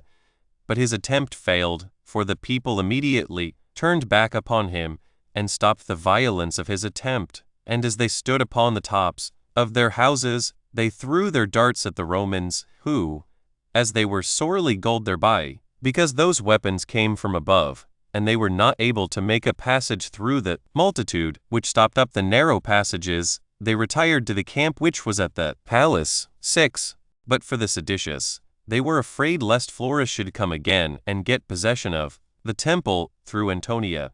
So they got immediately upon those cloisters of the temple that joined to Antonia, and cut them down. This cooled the avarice of Florus, for whereas he was eager to obtain the treasures of God in the temple, and on that account was desirous of getting into Antonia, as soon as the cloisters were broken down, he left off his attempt. He then sent for the high priests and the Sanhedrim, and told them that he was indeed himself going out of the city, but that he would leave them as large a garrison as they should desire. Hereupon they promised that they would make no innovations in case he would leave them one band, but not that which had fought with the Jews, because the multitude bore ill will against that band on account of what they had suffered from it. So he changed the band as they desired, and, with the rest of his forces, returned to Caesarea. Chapter 16. Cestus sends Neopolitanus the tribune to see in what condition the affairs of the Jews were. Agrippa makes a speech to the people of the Jews that he may divert them from their intentions of making war with the Romans. 1. However, Florus contrived another way to oblige the Jews to begin the war, and sent to Cestus, and accused the Jews falsely of revolting from the Roman government, and imputed the beginning of the former fight to them, and pretended they had been the authors of that disturbance, wherein they were only the sufferers.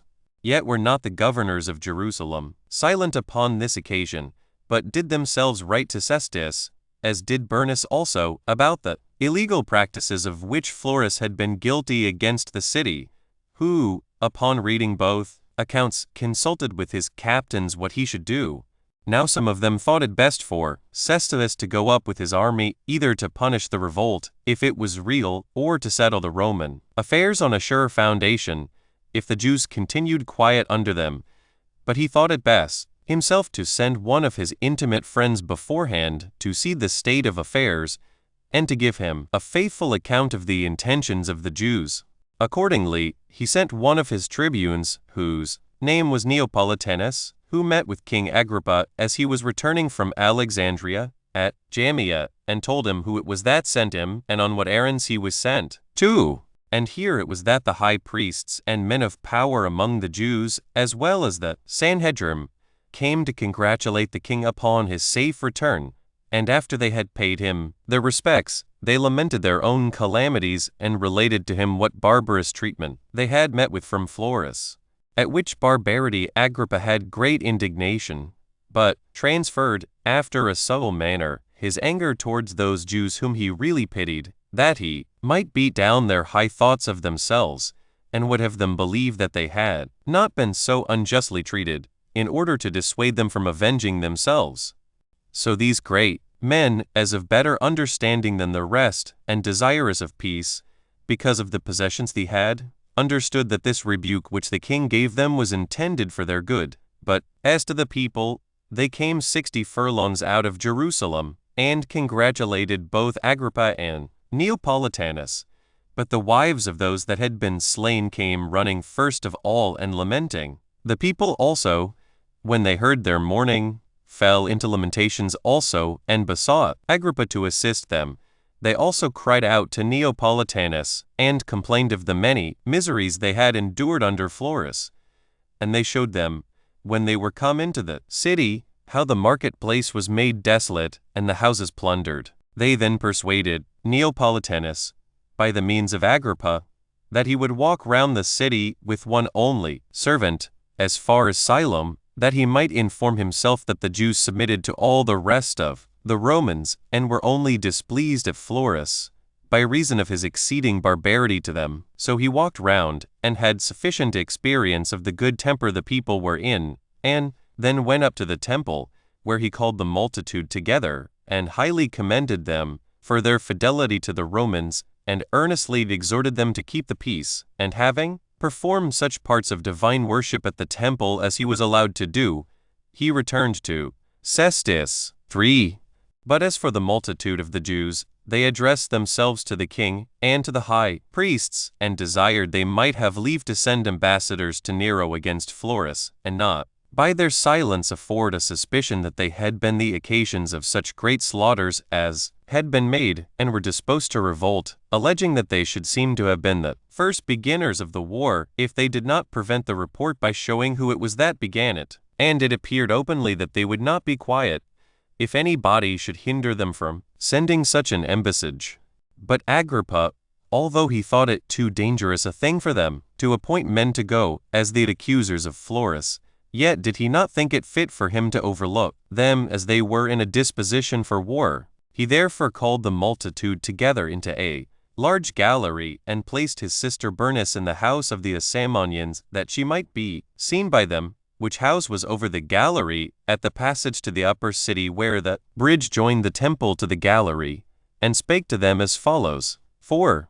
24 Had I perceived that you were all zealously disposed to go to war with the Romans, and that the purer and more sincere part of the people did not propose to live in peace, I had not come out to you nor been so bold as to give you counsel.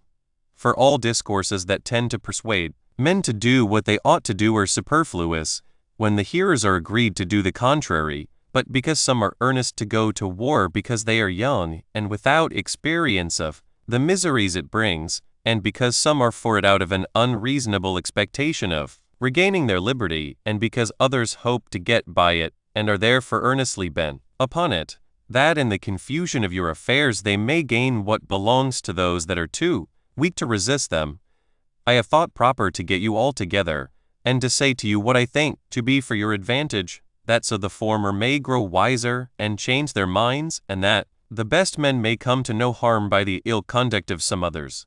And let not any one be tumultuous against me, in case what they hear me say do not please them. For as to those that admit of no cure, but are resolved upon a revolt, it will still be in their power to retain the same sentiments after my exhortation is over. But still my discourse will fall to the ground, even with a relation to those that have a mind to hear me, unless you will all keep silence. I am well aware that many make a tragical exclamation concerning the injuries that have been offered you by your procurators, and concerning the glorious advantages of liberty. But before I begin the inquiry, who you are that must go to war, and who they are against whom you must fight, I shall first separate those pretenses that are by some connected together. For if you aim at avenging yourselves on those that have done you injury, why do you pretend this to be a war for recovering your liberty? But if you think all servitude intolerable, to what purpose serve your complaint against your particular governors?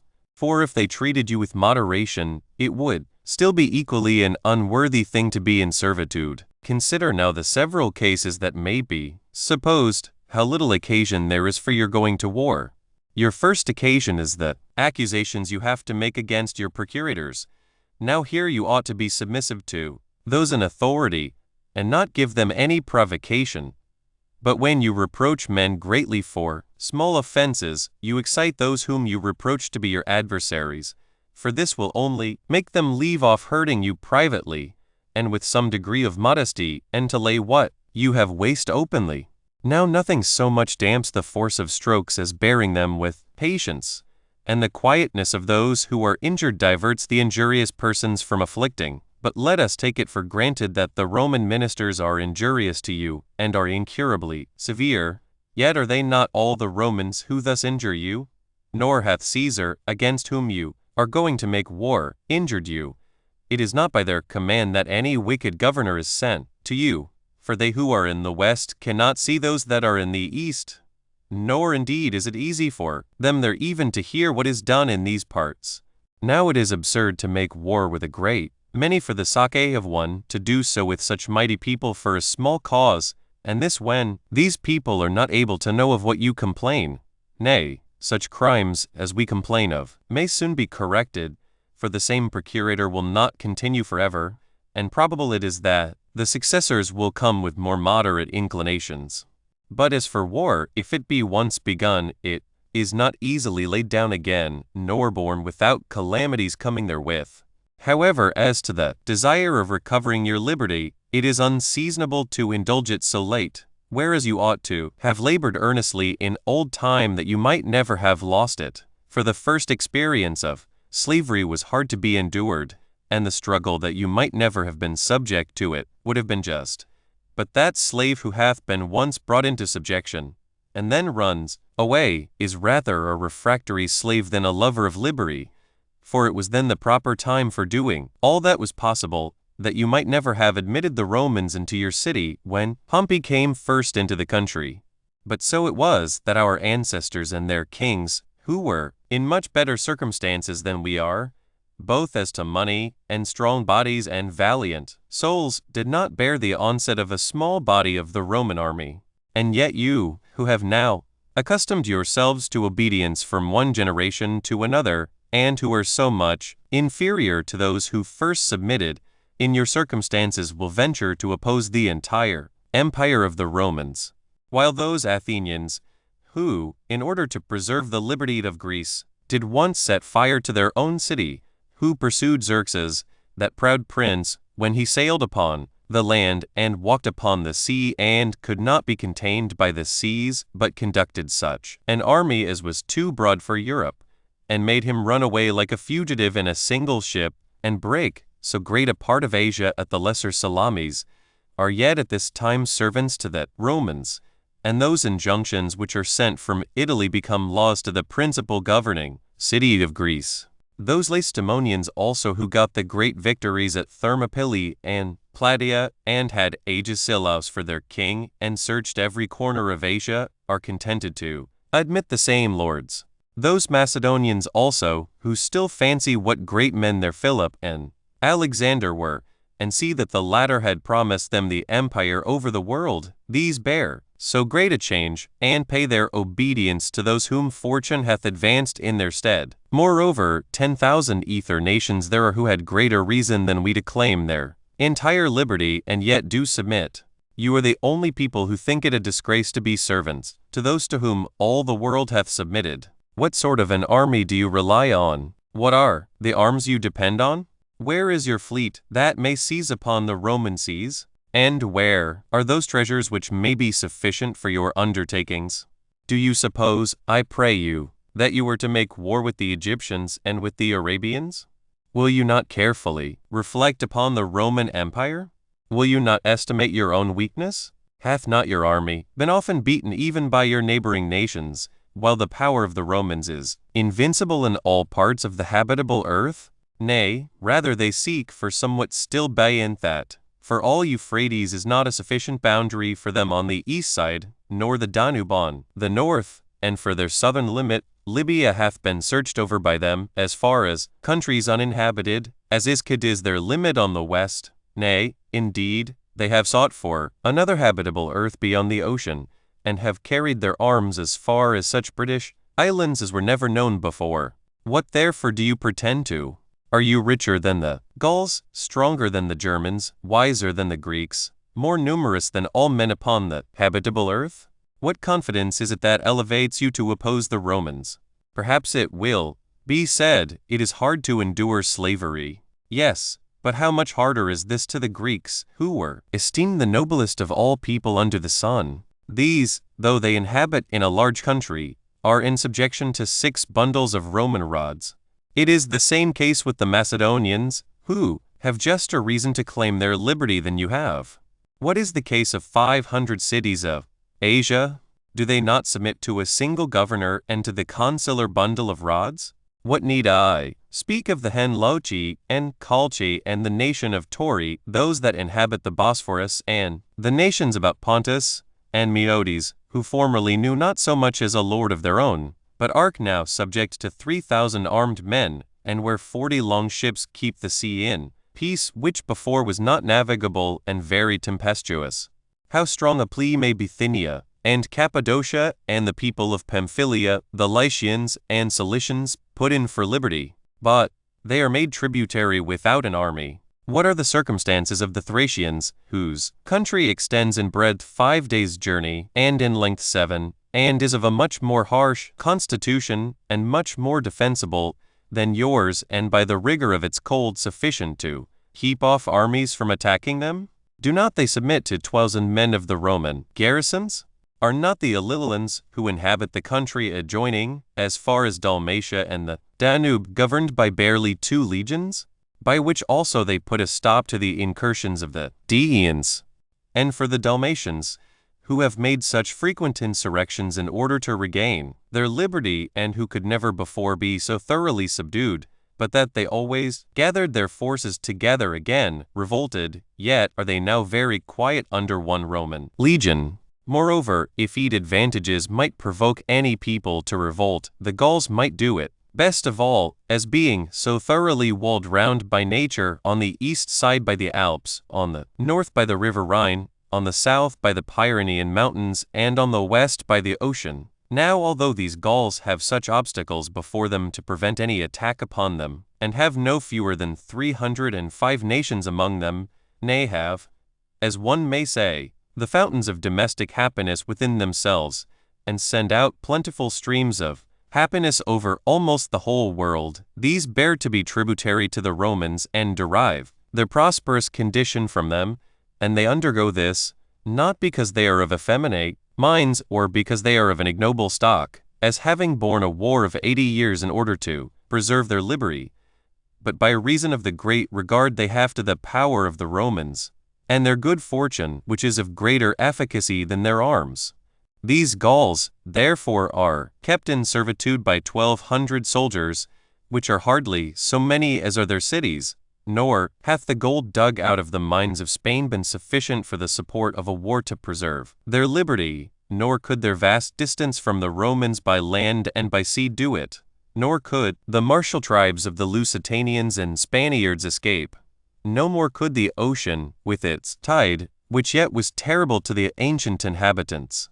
Nay, the Romans have extended their arms beyond the pillars of Hercules, and have walked among the clouds, upon the Pyrenean mountains, and have subdued these nations. And 1 legion is a sufficient guard for these people, although they were so hard to be conquered, and at a distance so remote from Rome. Who is there among you that hath not heard of the great number of the Germans?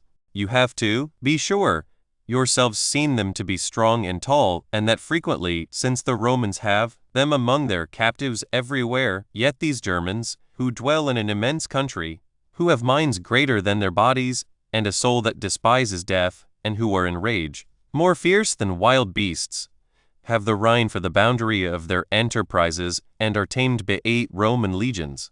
Such of them as were taken captive became their servants, and the rest of the entire nation were obliged to save themselves by flight. Do you also, who depend on the walls of Jerusalem, consider what a wall the Britons had, for the Romans sailed away to them, and subdued them while they were encompassed by the ocean, and inhabited an island that is not less than the continent of this habitable earth, and 4 legions are a sufficient guard to so large all island. And why should I speak much more about this matter, while the Parthians, that most warlike body of men and lords of so many nations and encompassed with such mighty forces, send hostages to the Romans? Whereby you may see, if you please, even in Italy, the noblest nation of the East, under the notion of peace, submitting to serve them. Now when almost all people under the sun submit to the Roman arms, will you be the only people that make war against them? And this without regarding the fate of the Carthaginians, who, in the midst of their brags of the great Hannibal, and the nobility of their Phoenician original, fell by the hand of Scipio. Nor indeed have the Cyrenians, derived from the Lacedaemonians, nor the Marmaridite, a nation extended as far as the regions uninhabitable for want of water, nor have the Scyths, a place terrible to such as barely hear it described, the Nasamons and Moors, and the immense multitude of the Numidians, been able to put a stop to the Roman valor. And as for the third part of the habitable earth, Achaia, whose nations are so many that it is not easy to number them, and which is bounded by the Atlantic Sea and the Pillars of Hercules, and feeds an innumerable multitude of Ethiopians as far as the Red Sea, these have the Romans subdued entirely.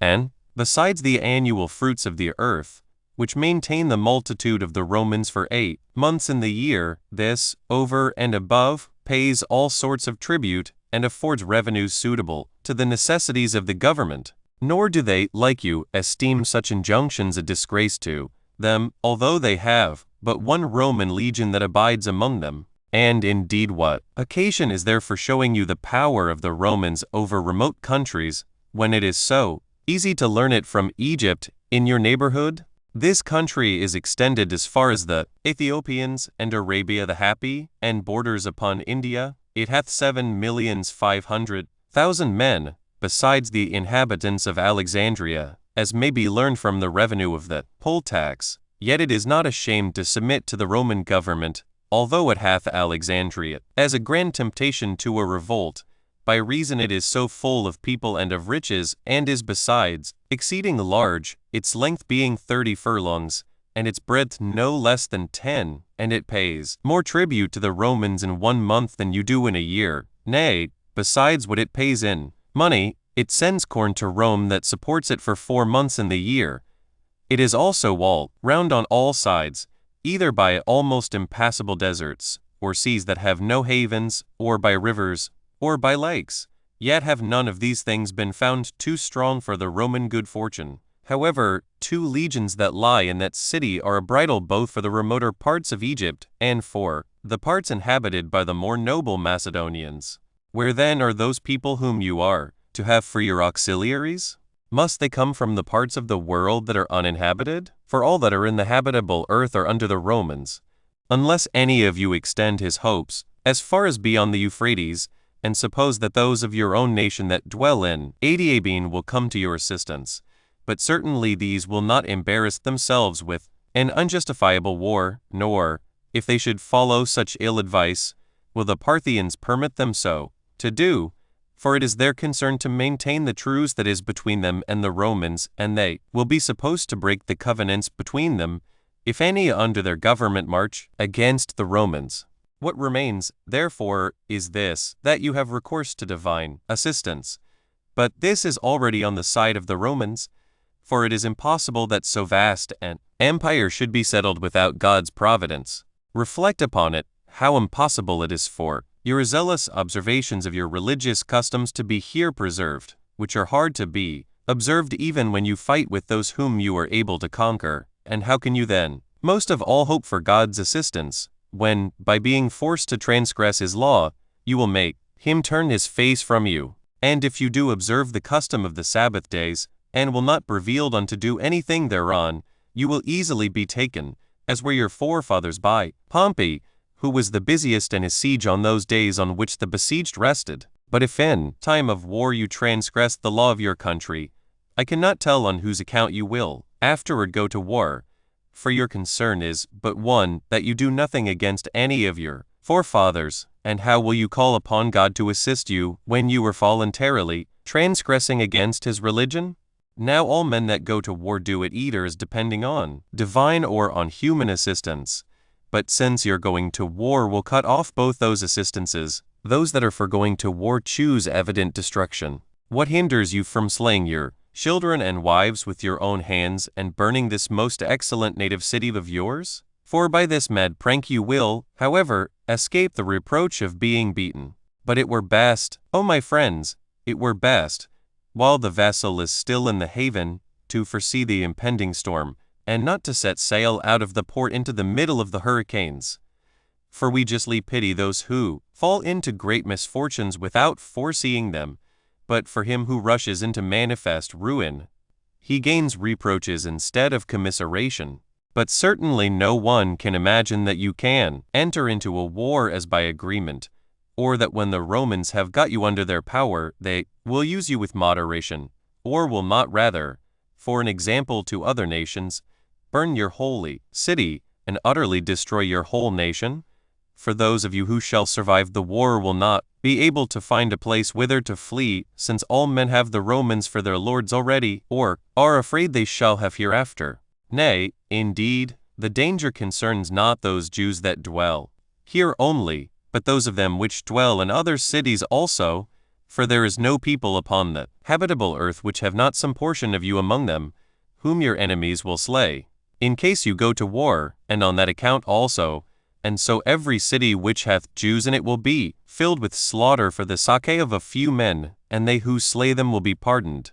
But if that slaughter be not made by them, consider how wicked a thing it is to take arms against those that are so kind to you. Have pity, therefore, if not on your children and wives, yet upon this, your metropolis, and its sacred walls. Spare the temple, and preserve the holy house with its holy furniture for yourselves.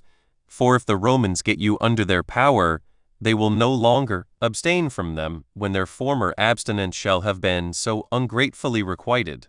I call to witness your sanctuary, and the holy angels of God, and this country common to us all, that I have not kept back anything that is for your preservation.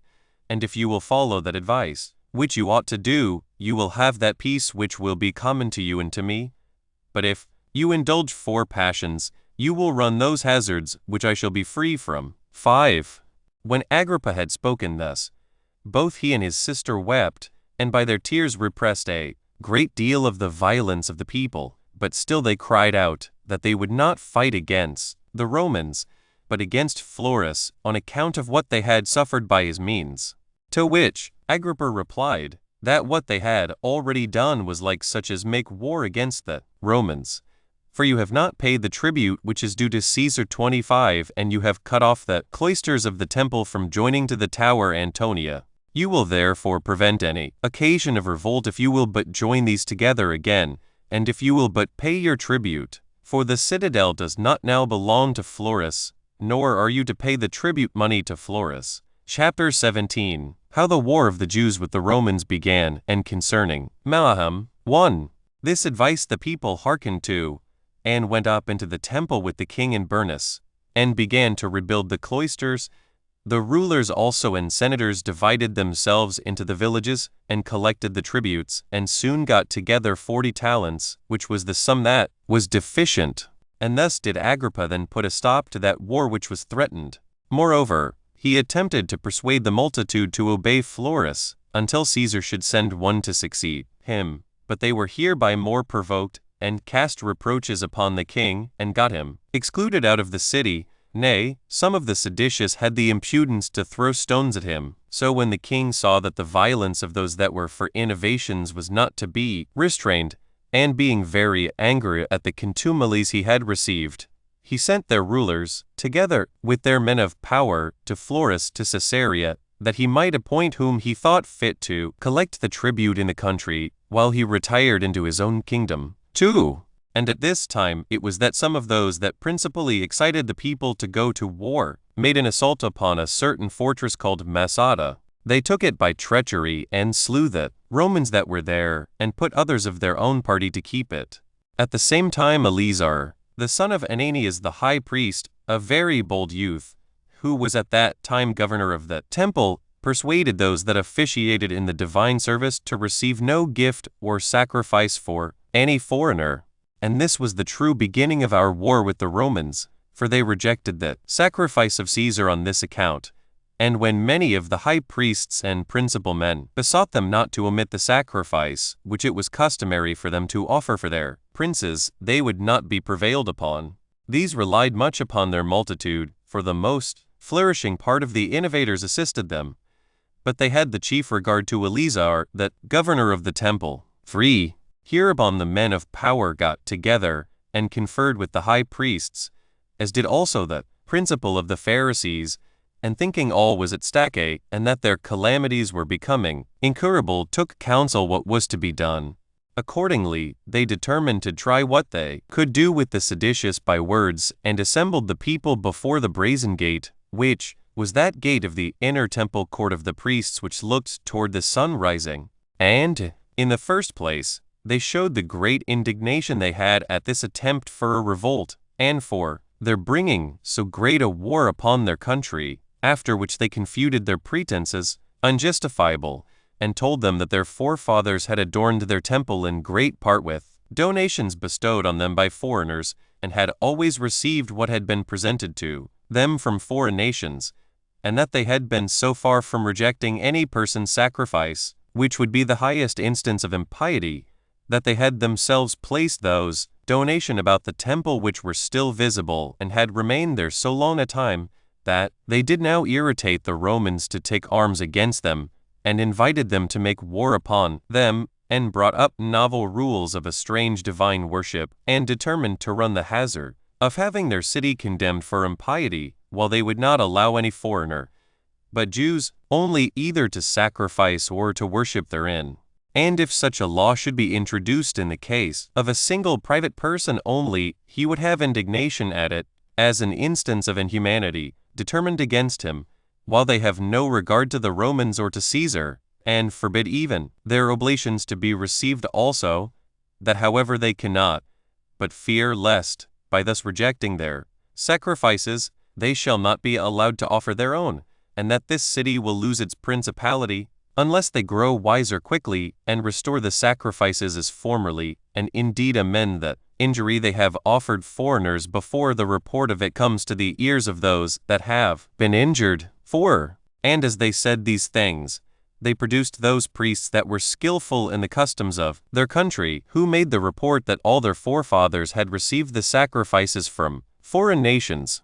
but still not one of the innovators would hearken to what was said. Nay, those that ministered about the temple would not attend their divine service, but were preparing matters for beginning the war. So the men of power, perceiving that the sedition was too hard for them to subdue, and that the danger which would arise from the Romans would come upon them, first of all endeavored to save themselves, and sent ambassadors, some to Florus, the chief of which was Simon the son of Ananias, and others to Agrippa, among whom the most eminent were Saul, and Antipas, and Costobarus, who were of the king's kindred, and they desired of them both that they would come with an army to the city, and cut off the seditious before it should be too hard to be subdued. Now this terrible message was good news to Florus, and, because his design was to have a war kindled, he gave the ambassadors no answer at all. But Agrippa was equally solicitous for those that were revolting, and for those against whom the war was to be made,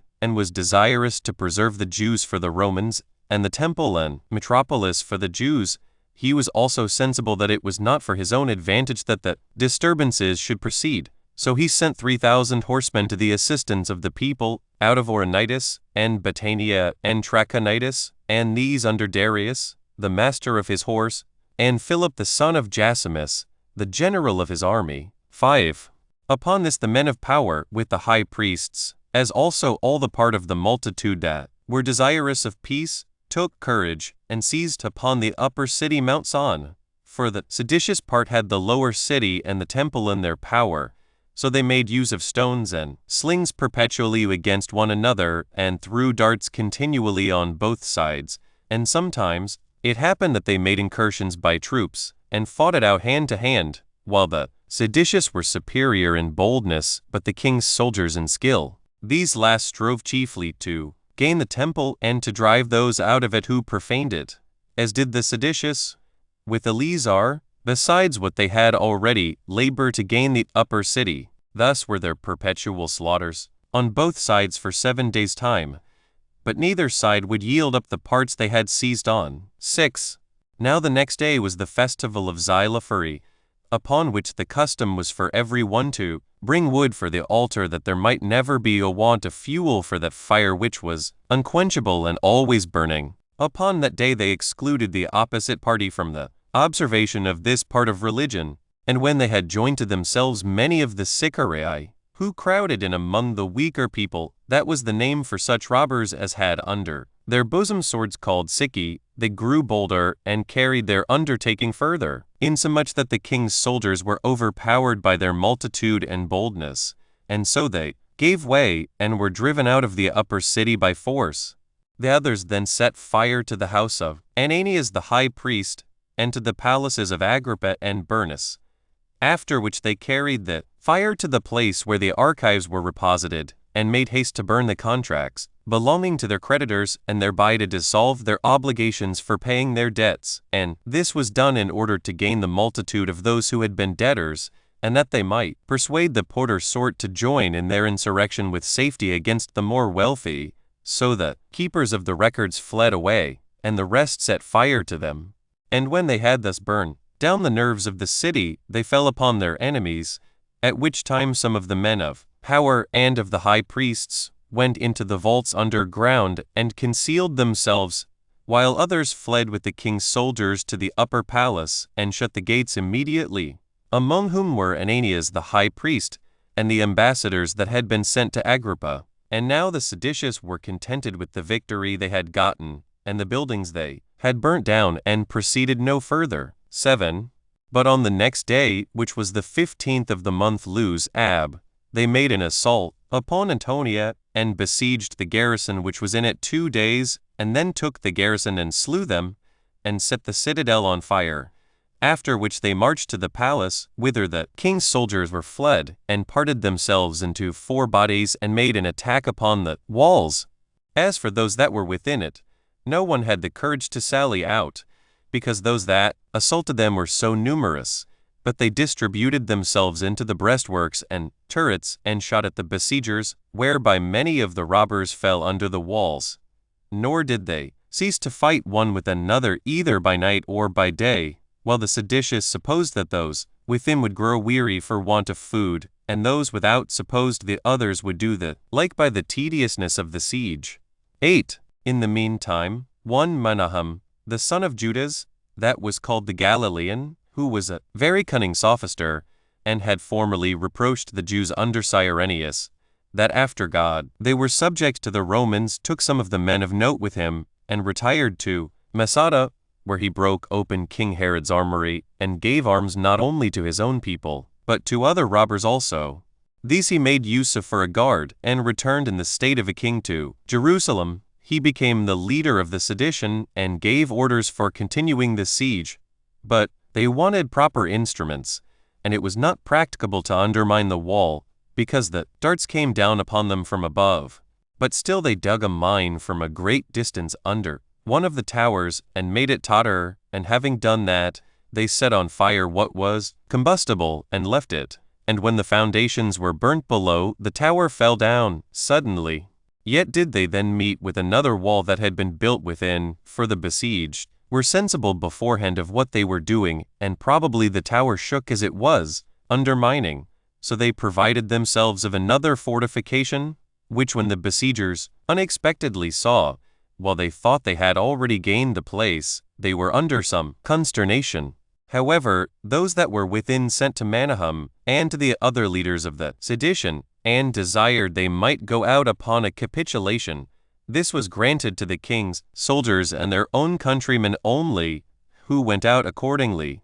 But the Romans that were left alone were greatly dejected, for they were not able to force their way through such a multitude, and to desire them to give them their right hand for their security, they thought it would be a reproach to them, and besides, if they should give it them, they durst not depend upon it. So they deserted their camp, as easily taken, and ran away to the royal towers, that called Hippicus, that called Phasaelus, and that called Mariamne. But Menahem and his party fell upon the place whence the soldiers were fled, and slew as many of them as they could catch, before they got up to the towers, and plundered what they left behind them, and set fire to their camp. This was executed on the 6th day of the month Gorpius Elul. 9. But on the next day the high priest was caught where he had concealed himself in an aqueduct. He was slain, together with Hezekiah his brother, by the robbers.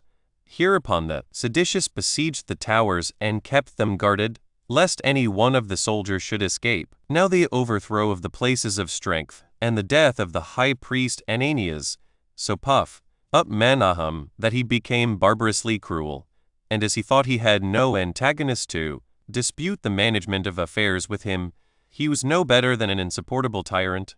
But Eleazar and his party, when words had passed between them, how it was not proper when they revolted from the Romans, out of the desire of liberty, to betray that liberty to any of their own people, and to bear a lord, who, though he should be guilty of no violence, was yet meaner than themselves, as also that in case they were obliged to set someone over their public affairs, it was fitter they should give that privilege to any one rather than to him. They made an assault upon him in the temple, for he went up thither to worship in a pompous manner, and adorned with royal garments, and had his followers with him in their armor. But Eleazar and his party fell violently upon him, as did also the rest of the people, and taking up stones to attack him withal, they threw them at the sophister, and thought that if he were once ruined, the entire sedition would fall to the ground. Now Menahem and his party made resistance for a while, but when they perceived that the whole multitude were falling upon them, they fled which way every one was able. Those that were caught were slain, and those that hid themselves were searched for. A few there were of them who privately escaped to Masada, among whom was Eleazar, the son of Jairus, who was of kin to Menahem, and acted the part of a tyrant at Masada afterward. As for Menahem himself, he ran away to the place called Ophla, and there lay, skulking in private. But they took him alive, and drew him out before them all. They then tortured him with many sorts of torments, and after all slew him, as they did by those that were captains under him also, and particularly by the principal instrument of his tyranny, whose name was Absalom. 10. And, as I said, so far truly the people assisted them, while they hoped this might afford some amendment to the seditious practices.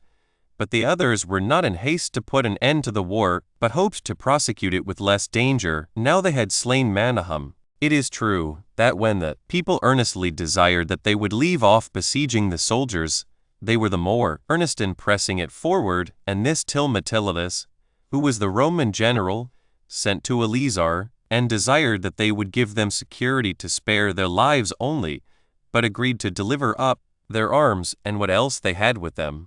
The others readily complied with their petition, sent to them Gorion, the son of Nicodemus, and Ananias, the son of Sadok, and Judas, the son of Jonathan, that they might give them the security of their right hands and of their oaths. After which Metellus brought down his soldiers, which soldiers, while they were in arms, were not meddled with by any of the seditious, nor was there any appearance of treachery.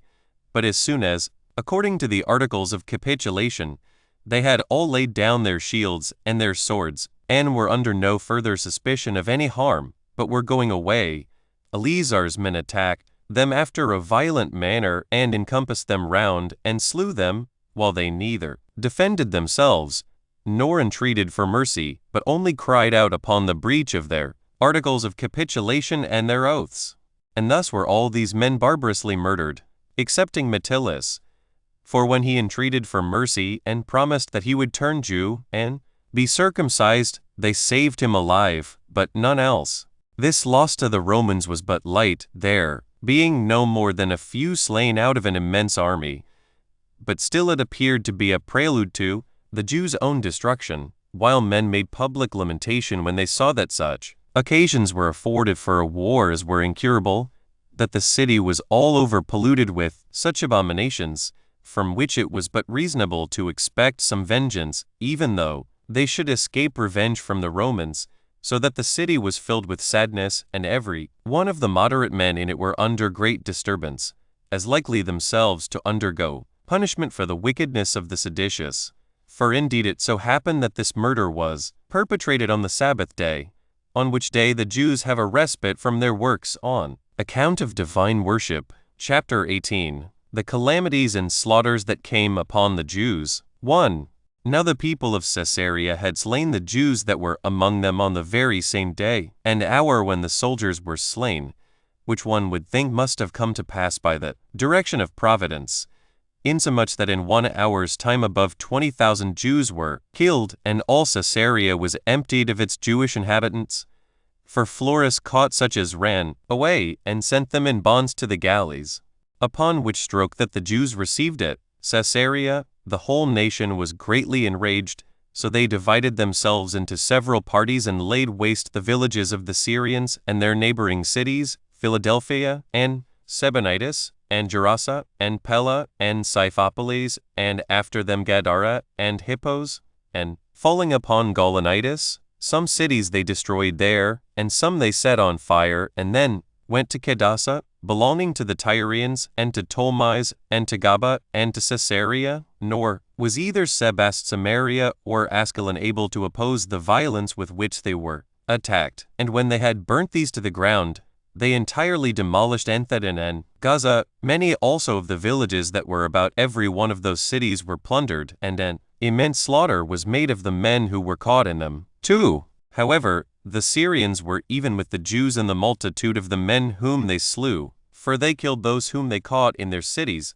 and that not only out of the hatred they bare them, as formerly, but to prevent the danger under which they were from them, so that disorders in all Syria were terrible, and every city was divided into 2 armies, encamped one against another, and the preservation of the one party was in the destruction of the other. So that daytime was spent in shedding of blood, and the night in fear, which was of the 2 the more terrible. For when the Syrians thought they had ruined the Jews, they had the Judaizers in suspicion also, and as each side did not care to slay those whom they only suspected on the other, so did they greatly fear them when they were mingled with the other, as if they were certainly foreigners. Moreover, greediness of gain was a provocation to kill the opposite party, even to such as had of old appeared very mild and gentle towards them, for they without fear plundered the effects of the slain, and carried off the spoils of those whom they slew to their own houses, as if they had been gained in a set battle, and he was esteemed a man of honor who got the greatest share, as having prevailed over the greatest number of his enemies. It was then common to see cities filled with dead bodies, still lying unburied, and those of old men, mixed with infants, all dead and scattered about together. Women also lay amongst them, without any covering for their nakedness. You might then see the whole province full of inexpressible calamities, while the dread of still more barbarous practices which were threatened was everywhere greater than what had been already perpetrated. 3. And thus far the conflict had been between Jews and foreigners. But when they made excursions to Scythopolis, they found Jews that acted as enemies. For as they stood in battle array with those of Scythopolis, and preferred their own safety before their relation to us, they fought against their own countrymen. Nay, their alacrity was so very great, that those of Scythopolis suspected them. These were afraid, therefore, lest they should make an assault upon the city in the night time, and to their great misfortune should thereby make an apology for themselves to their own people for their revolt from them. So they commanded them, that in case they would confirm their agreement and demonstrate their fidelity to them, who were of a different nation, they should go out of the city with their families to a neighboring grove, and when they had done as they were commanded, without suspecting anything, the people of Scythopolis lay still for the interval of 2 days to tempt them to be secure. But on the 3rd night they watched their opportunity and cut all their throats, some as they lay unguarded and some as they lay asleep. The number that was slain was above 13,000, and then they plundered them of all that they had. 4. It will deserve our relation what befell Simon. He was the son of one Saul, a man of reputation among the Jews. This man was distinguished from the rest by the strength of his body and the boldness of his conduct, although he abused them both to the mischieving of his countrymen. For he came every day and slew a great many of the Jews of Scythopolis, and he frequently put them to flight, and became himself alone the cause of his army's conquering. But a just punishment overtook him for the murders he had committed upon those of the same nation with him. For when the people of Scythopolis threw their darts at them in the grove, he drew his sword, but did not attack any of the enemy. For he saw that he could do nothing against such a multitude. But he cried out after a very moving manner, and said, O you people of Scythopolis, I deservedly suffer for what I have done with relation to you, when I gave you such security of my fidelity to you, by slaying so many of those that were related to me. Wherefore we very justly experienced the perfidiousness of foreigners, while we acted after a most wicked manner against our own nation. I will therefore die, polluted wretch as I am, by mine own hands. For it is not fit I should die by the hand of our enemies, and let the same action be to me both a punishment for my great crimes, and a testimony of my courage to my commendation, that so no one of our enemies may have it to brag of, that it was that slew me, and no one may insult upon me as I fall. Now when he had said this, he looked round about him upon his family with eyes of commiseration and of rage. That family consisted of a wife and children, and his aged parents. So, in the first place, he caught his father by his gray hairs, and ran his sword through him, and after him he did the same to his mother, who willingly received it. And after them he did the like to his wife and children, every one almost offering themselves to his sword, as desirous to prevent being slain by their enemies. So when he had gone over all his family, he stood upon their bodies to be seen by all, and stretching out his right hand, that his action might be observed by all, he sheathed his entire sword into his own bowels. This young man was to be pitied on account of the strength of his body and the courage of his soul, but since he had assured foreigners of his fidelity against his own countrymen, he suffered deservedly. 5. Besides this murder at Scythopolis, the other cities rose up against the Jews that were among them. Those of Ascalon slew 2,500, and those of Ptolemais 2,000, and put not a few into bonds. Those of Tyre also put a great number to death, but kept a greater number in prison. Moreover, those of Hippos and those of Gadara did the like, while they put to death the boldest of the Jews, but kept those of whom they were afraid in custody, as did the rest of the cities of Syria. according as they every one either hated them or were afraid of them. Only the Antiochians, the Sidonians, and Epamians spared those that dwelt with them, and would not endure either to kill any of the Jews or to put them in bonds. And perhaps they spared them, because their own number was so great that they despised their attempts.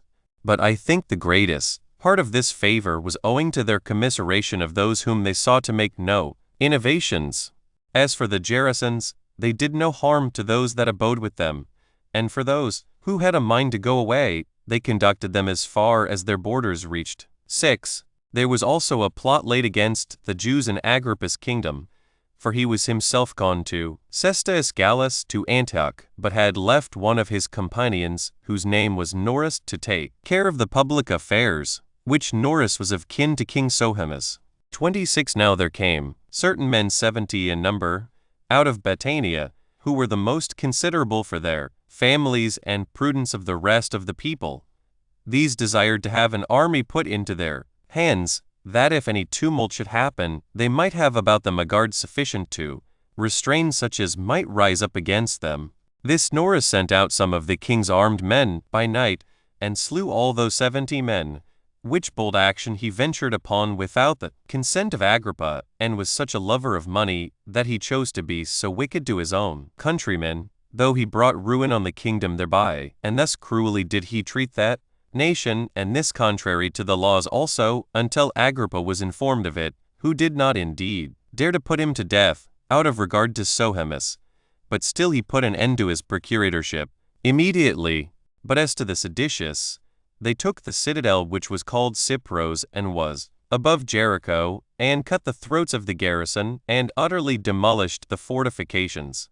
This was about the same time that the multitude of the Jews that were at Machors persuaded the Romans who were in garrison to leave the place, and deliver it up to them. These Romans being in great fear, lest the place should be taken by force, made an agreement with them to depart, upon certain conditions, and when they had obtained the security they desired, they delivered up the citadel, into which the people of Machors put a garrison for their own security, and held it in their own power. 7. But for Alexandria, the sedition of the people of the place against the Jews was perpetual, and this from that very time when Alexander the Great, upon finding the readiness of the Jews in assisting him against the Egyptians, and as a reward for such their assistance, gave them equal privileges in this city with the Grecians themselves, which honorary reward continued among them under his successors, who also set apart for them a particular place, that they might live without being polluted by the Gentiles, and were thereby not so much intermixed with foreigners as before. They also gave them this further privilege, that they should be called Macedonians. Nay, when the Romans got possession of Egypt, neither the first Caesar, nor any one that came after him, thought of diminishing the honors which Alexander had bestowed on the Jews. But still conflicts perpetually arose with the Grecians, and although the governors did every day punish many of them, yet did the sedition grow worse. But at this time especially, when there were tumults in other places also, the disorders among them were put into a greater flame. For when the Alexandrians had once a public assembly to deliberate about an embassage they were sending to Nero, a great number of Jews came flocking to the theater. But when their adversaries saw them, they immediately cried out, and called them their enemies, and said they came as spies upon them, upon which they rushed out, and laid violent hands upon them, and as for the rest, they were slain as they ran away. But there were 3 men whom they caught, and hauled them along, in order to have them burnt alive. But all the Jews came in a body to defend them, who at first threw stones at the Grecians, but after that they took lamps, and rushed with violence into the theater, and threatened that they would burn the people to a man. And this they had soon done, unless Tiberius Alexander, the governor of the city, had restrained their passions. However, this man did not begin to teach them wisdom by arms, but sent among them privately some of the principal men, and thereby entreated them to be quiet, and not provoke the Roman army against them. But the seditious made a jest of the entreaties of Tiberius, and reproached him for so doing. 8.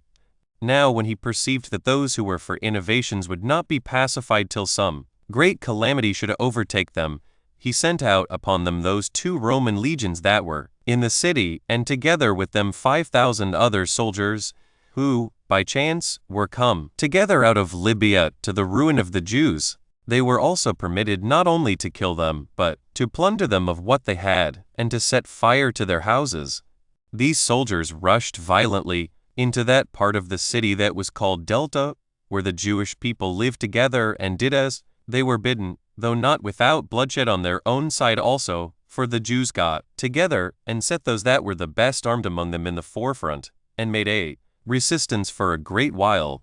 But when once they gave back, they were destroyed unmercifully, and this their destruction was complete, some being caught in the open field, and others forced into their houses, which houses were first plundered of what was in them, and then set on fire by the Romans, wherein no mercy was shown to the infants, and no regard had to the aged, but they went on in the slaughter of persons of every age, till all the place was overflowed with blood, and 50,000 of them lay dead upon heaps. Nor had the remainder been preserved, had they not betaken themselves to supplication. So Alexander commiserated their condition, and gave orders to the Romans to retire. Accordingly, these being accustomed to obey orders, left off killing at the first intimation. But the populace of Alexandria bare so very great hatred to the Jews, that it was difficult to recall them, and it was a hard thing to make them leave their dead bodies. 9. And this was the miserable calamity which at this time befell the Jews at Alexandria. Hereupon Cestus thought fit no longer to lie still, while the Jews were everywhere up in arms. So he took out of Antioch the 12th legion entire, and out of each of the rest he selected 2,000, with 6 cohorts of footmen, and 4 troops of horsemen, besides those auxiliaries, which were sent by the kings, of which Antiochus sent 2,000 horsemen, and 3,000 footmen, with as many archers, and Agrippa sent the same number of footmen, and 1,000 horsemen. Sohemus also followed with 4,000, a third part whereof were horsemen, but most part were archers, and thus did he march to Ptolemais. There were also great numbers of auxiliaries gathered together from the free cities, who indeed had not the same skill in martial affairs, but made up in their alacrity and in their hatred to the Jews what they wanted in skill. There came also along with Cestus Agrippa himself, both as a guide in his march over the country and a director what was fit to be done. So Cestus took part of his forces, and marched hastily to Zabulon, a strong city of Galilee, which was called the City of Men, and divides the country of Ptolemais from our nation. This he found deserted by its men, the multitude having fled to the mountains, but full of all sorts of good things. Those he gave leave to the soldiers to plunder and set fire to the city, although it was of admirable beauty and had its houses built like those in Tyre and Sidon and Berytus. After this he overran all the country, and seized upon whatsoever came in his way, and set fire to the villages that were round about them, and then returned to Ptolemais. But when the Syrians, and especially those of Berytus, were busy in plundering, the Jews pulled up their courage again, for they knew that Cestus was retired, and fell upon those that were left behind unexpectedly, and destroyed about 2,000 of them. 27:10. And now Cestus himself marched from Ptolemais, and came to Caesarea. But he sent part of his army before him to Joppa, and gave order that if they could take that city by surprise they should keep it, but that in case the citizens should perceive they were coming to attack them, that they then should stay for him, and for the rest of the army. So some of them made a bris, marched by the seaside, and some by land, and so coming upon them on both sides, they took the city with ease. And as the inhabitants had made no provision beforehand for flight, nor had gotten anything ready for fighting, the soldiers fell upon them, and slew them all, with their families, and then plundered and burnt the city. The number of the slain was 8,400. In like manner, Cestus sent also a considerable body of horsemen to the toparchy of Narbatene, that adjoined to Caesarea, who destroyed the country, and slew a great multitude of its people. They also plundered what they had, and burnt their villages. 11. But Cestus sent Gallus, the commander of the 12th legion, into Galilee and delivered to him as many of his forces as he supposed sufficient to subdue that nation. He was received by the strongest city of Galilee, which was Sepphoris, with acclamations of joy, which wise conduct of that city to occasion the rest of the cities to be in quiet, while the seditious part and the robbers ran away to that mountain which lies in the very middle of Galilee, and is situated over against Sepphoris.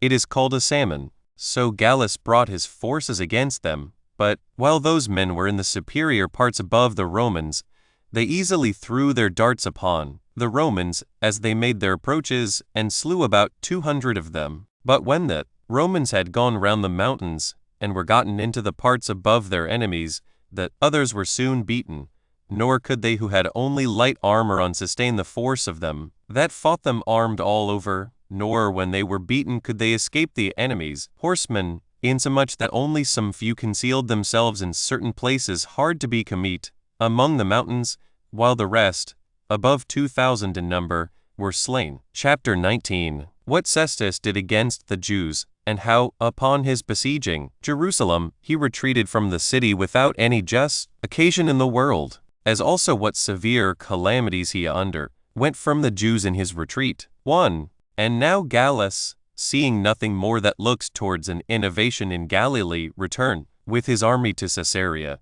But Cestus removed with his whole army, and marched to Antipatris. And when he was informed that there was a great body of Jewish forces gotten together in a certain tower called Aphek, he sent a party before to fight them.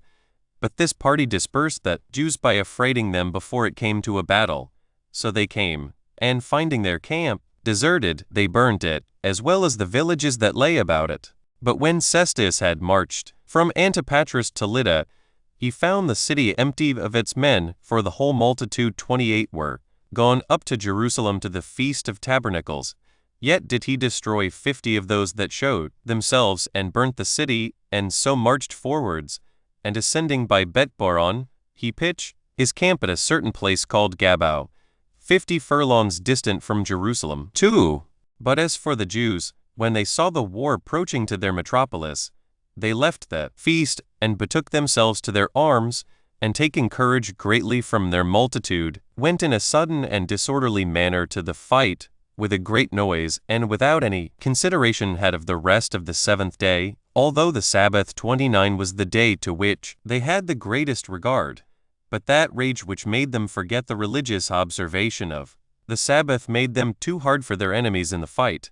With such violence therefore did they fall upon the Romans, as to break into their ranks, and to march through the midst of them, making a great slaughter as they went, insomuch that unless the horsemen, and such part of the footmen as were not yet tired in the action, had wheeled round, and succored that part of the army which was not yet broken, Cestus, with his whole army, had been in danger. However, 515 of the Romans were slain, of which number 400 were footmen, and the rest horsemen, while the Jews lost only 22, of whom the most valiant were the kinsmen of Monobazus, king of Adiabene, and their names were Monobazus and Canedius, and next to them were Niger of Perea, and Silas of Babylon, who had deserted from King Agrippa to the Jews, for he had formerly served in his army. When the front of the Jewish army had been cut off, the Jews retired into the city, but still Simon, the son of Joara, fell upon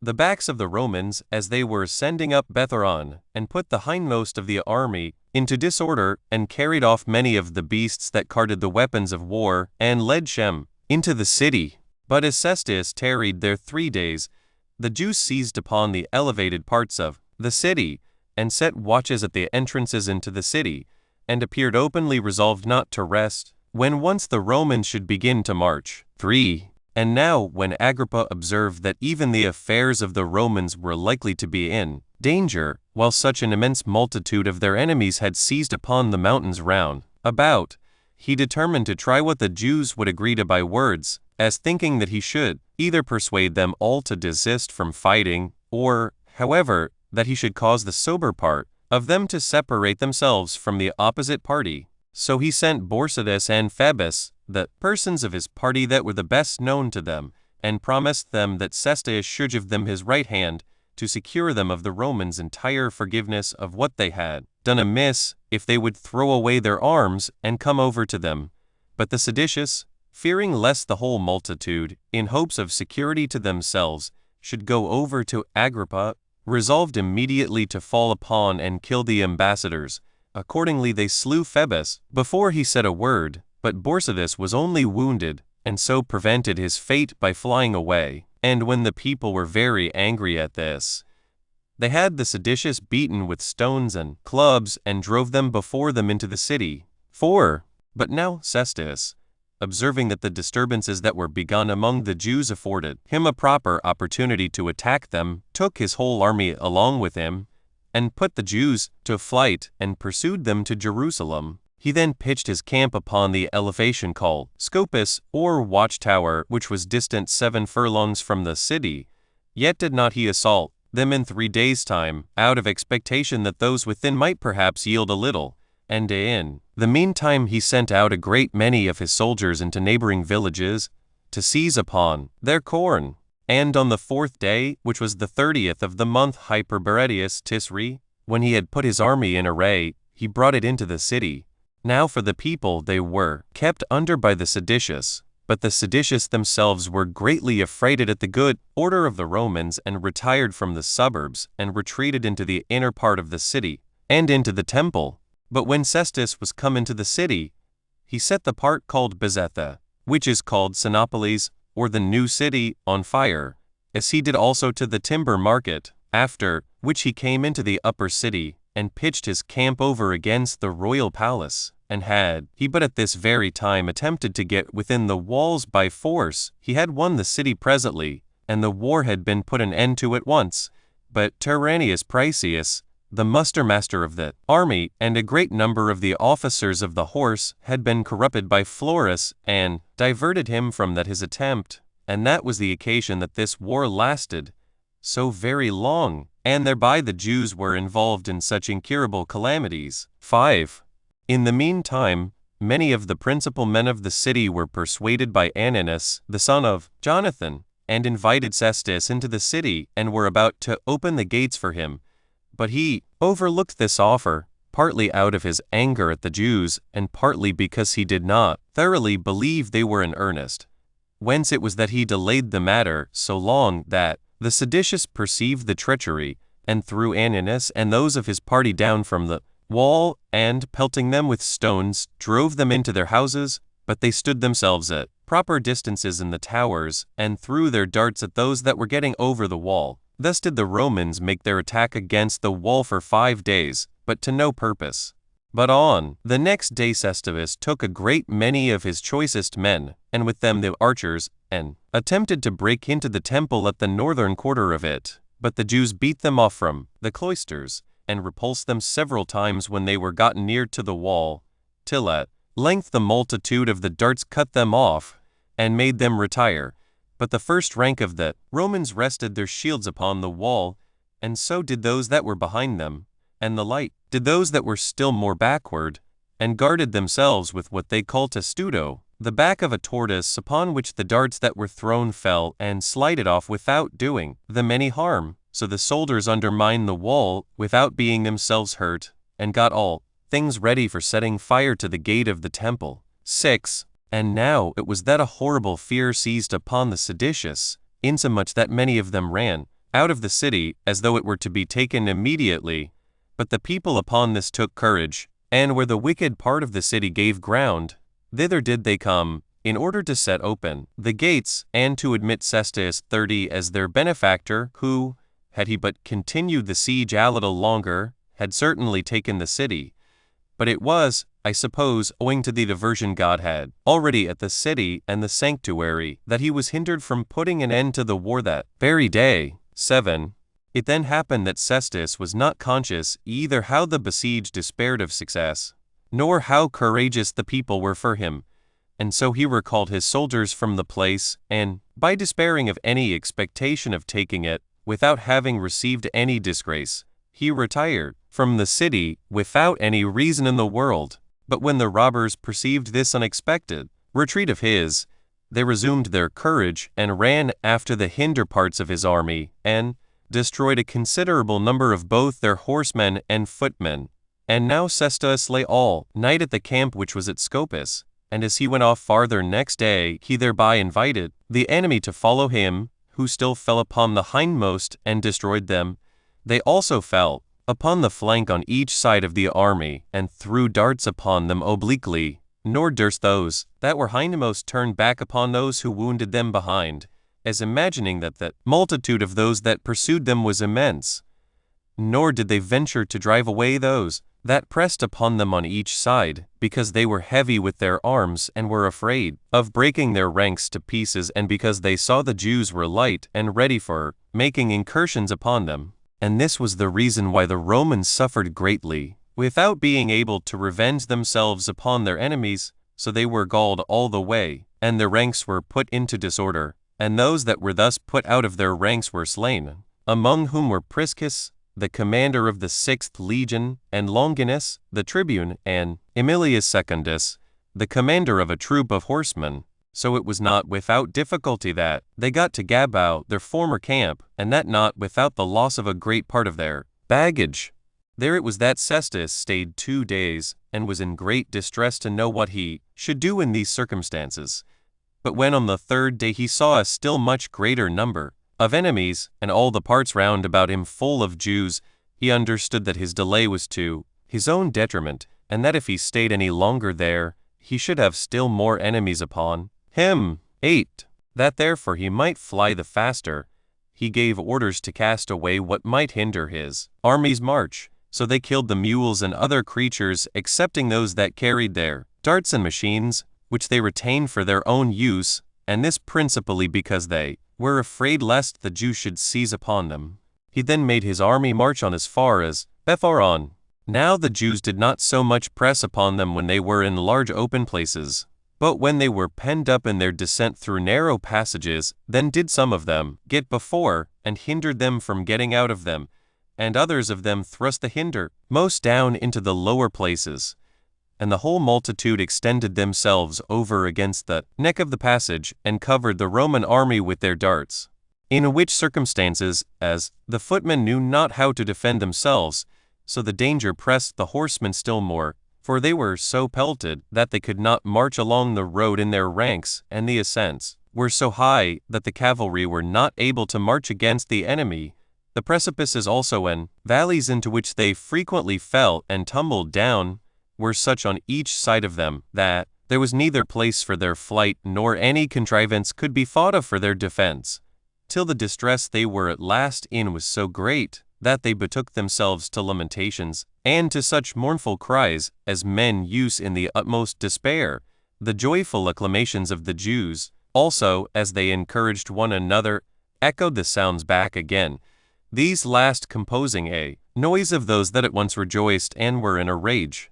Indeed, things were come to such a pass, that the Jews had almost taken Cestus's entire army prisoners, had not the night come on, when the Romans fled to Bethoron, and the Jews seized upon all the places round about them, and watched for their coming out in the morning. 9. And then it was that Cestus, despairing of obtaining room for a public march, contrived how he might best run away, and when he had selected 400 of the most courageous of his soldiers, he placed them at the strongest of their fortifications, and gave order that when they went up to the morning guard, they should erect their ensigns, that the Jews might be made to believe that the entire army was there still, while he himself took the rest of his forces with him, and marched, without any noise, 30 furlongs. But when the Jews perceived, in the morning, that the camp was empty, they ran upon those 400 who had deluded them, and immediately threw their darts at them, and slew them, and then pursued after Cestus. But he had already made use of a great part of the night in his flight, and still marched quicker when it was day, insomuch that the soldiers, through the astonishment and fear they were in, left behind them their engines for sieges and for throwing of stones, and a great part of the instruments of war. So the Jews went on pursuing the Romans as far as Antipatris, after which, seeing they could not overtake them, they came back, and took the engines, and spoiled the dead bodies, and gathered the prey together which the Romans had left behind them, and came back running, and singing to their metropolis, while they had themselves lost a few only, but had slain of the Romans 5,300 footmen and 380 horsemen. This defeat happened on the 8th day of the month Dis, Marchespan, in the 12th year of the reign of Nero. Chapter 20. Cestus sends ambassadors to Nero. The people of Damascus slay those Jews that lived with them. The people of Jerusalem, after they had left off pursuing Cestus, returned to the city and get things ready for its defense, and make a great many generals for their armies, and particularly Josephus, the writer of these books, some account of his administration. 1. After this calamity had befallen Cestus, many of the most eminent of the Jews swam away from the city, as from a ship when it was going to sink. Costobarus, therefore, and Saul, who were brethren, together with Philip, the son of Josephus, who was the commander of King Agrippa's forces, ran away from the city, and went to Cestus. But then how Antipas, who had been besieged with them in the king's palace, but would not fly away with them, was afterward slain by the seditious, we shall relate hereafter. However, Cestus sent Saul and his friends, at their own desire, to Achaia, to Nero, to inform him of the great distress they were in, and to lay the blame of their kindling the war upon Florus, as hoping to alleviate his own danger by provoking his indignation against Florus. 2. In the meantime, the people of Damascus, when they were informed of the destruction of the Romans, set about the slaughter of those Jews that were among them, and as they had them already cooped up together in the place of public exercises, which they had done out of the suspicion they had of them, they thought they should meet with no difficulty in the attempt. Yet did they distrust their own wives, which were almost all of them addicted to the Jewish religion, on which account it was that their greatest concern was how they might conceal these things from them. So they came upon the Jews, and cut their throats, as being in a narrow place, in number 10,000, and all of them unarmed, and this in 1 hour's time, without any body to disturb them. 3.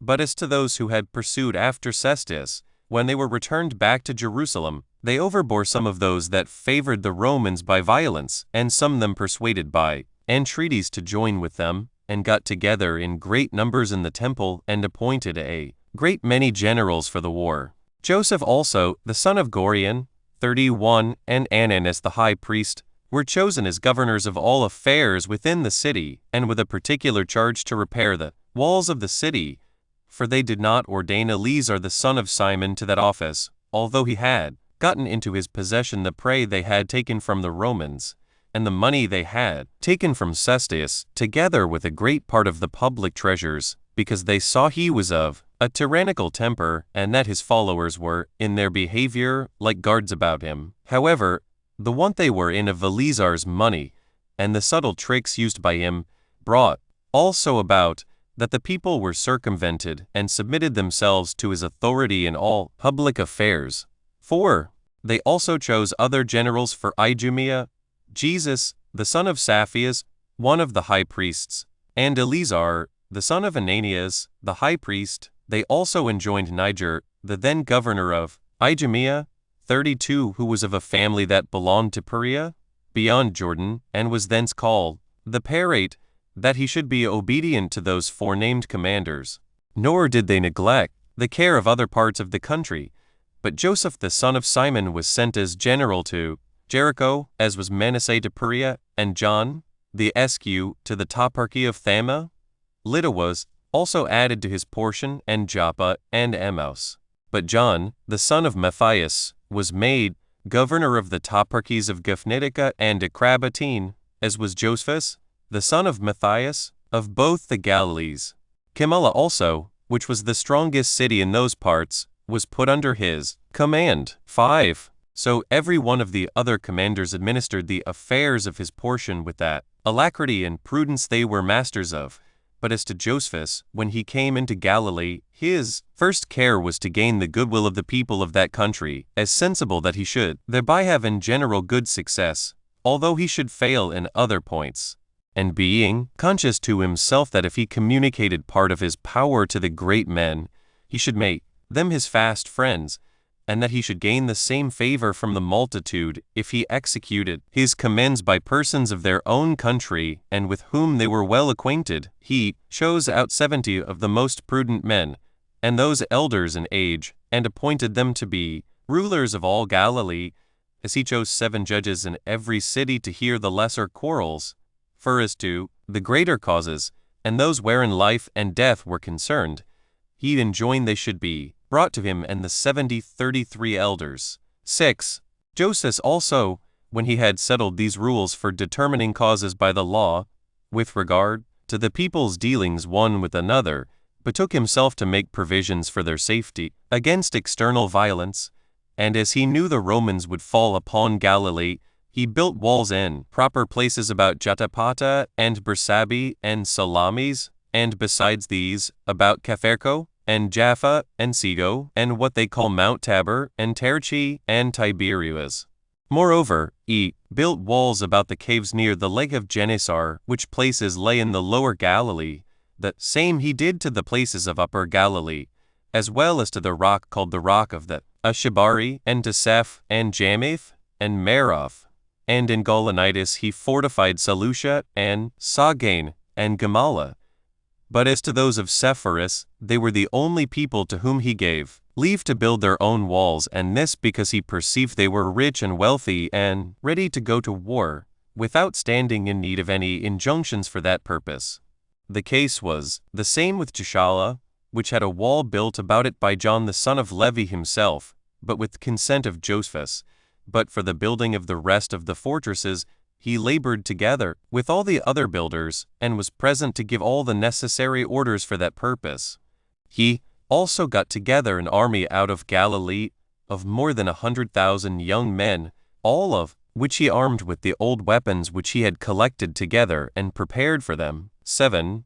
And when he had considered that the Roman power became invincible, chiefly by their readiness in obeying orders and the constant exercise of their arms, he despaired of teaching these his men the use of their arms, which was to be obtained by experience. But observing that their readiness in obeying orders was owing to the multitude of their officers, he made his partitions in his army more after the Roman manner, and appointed a great many subalterns. He also distributed the soldiers into various classes, whom he put under captains of tens, and captains of hundreds, and then under captains of thousands, and besides these, he had commanders of larger bodies of men. He also taught them to give the signals one to another, and to call and recall the soldiers by the trumpets, how to expand the wings of an army, and make them wheel about, and when one wing hath had success, to turn again and assist those that were hard set, and to join in the defense of what had most suffered. He also continually instructed them ill what concerned the courage of the soul and the hardness of the body, and, above all, he exercised them for war, by declaring to them distinctly the good order of the Romans, and that they were to fight with men who, both by the strength of their bodies and courage of their souls, had conquered in a manner the whole habitable earth. He told them that he should make trial of the good order they would observe in war, even before it came to any battle, in case they would abstain from the crimes they used to indulge themselves in, such as theft, and robbery, and rapine, and from defrauding their own countrymen, and never to esteem the harm done to those that were so near of kin to them to be any advantage to themselves, for that wars are then managed the best when the warriors preserve a good conscience. But that such as are ill men in private life will not only have those for enemies which attack them, but God himself also for their antagonist. 8. And thus did he continue to admonish them. Now he chose for the war such an army as was sufficient, i.e. 60,000 footmen, and 250 horsemen, 34, and besides these, on which he put the greatest trust, there were about 4,500 mercenaries. He had also 600 men as guards of his body. Now the cities easily maintained the rest of his army, excepting the mercenaries, for every one of the cities enumerated above sent out half their men to the army, and retained the other half at home, in order to get provisions for them, insomuch that the one part went to the war, and the other part to their work.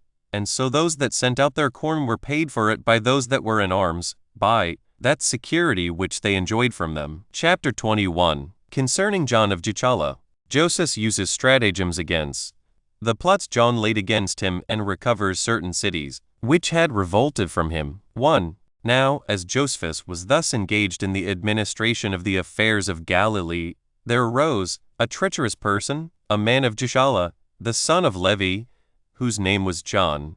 His character was that of a very cunning and very knavish person, beyond the ordinary rate of the other men of eminence there, and for wicked practices he had not his fellow anywhere. Poor he was at first, and for a long time his wants were a hindrance to him in his wicked designs. He was a ready liar, and yet very sharp in gaining credit to his fictions. He thought it a point of virtue to delude people, and would delude even such as were the dearest of him. He was a hypocritical pretender to humanity, but where he had hopes of gain, he spared not the shedding of blood. His desires were ever carried to great things, and he'd encouraged his hopes from those mean wicked tricks which he was the author of. He had a peculiar knack at thieving, but in some time he got certain companions in his impudent practices. At first they were but few, but as he proceeded on in his evil course, they became still more and more numerous.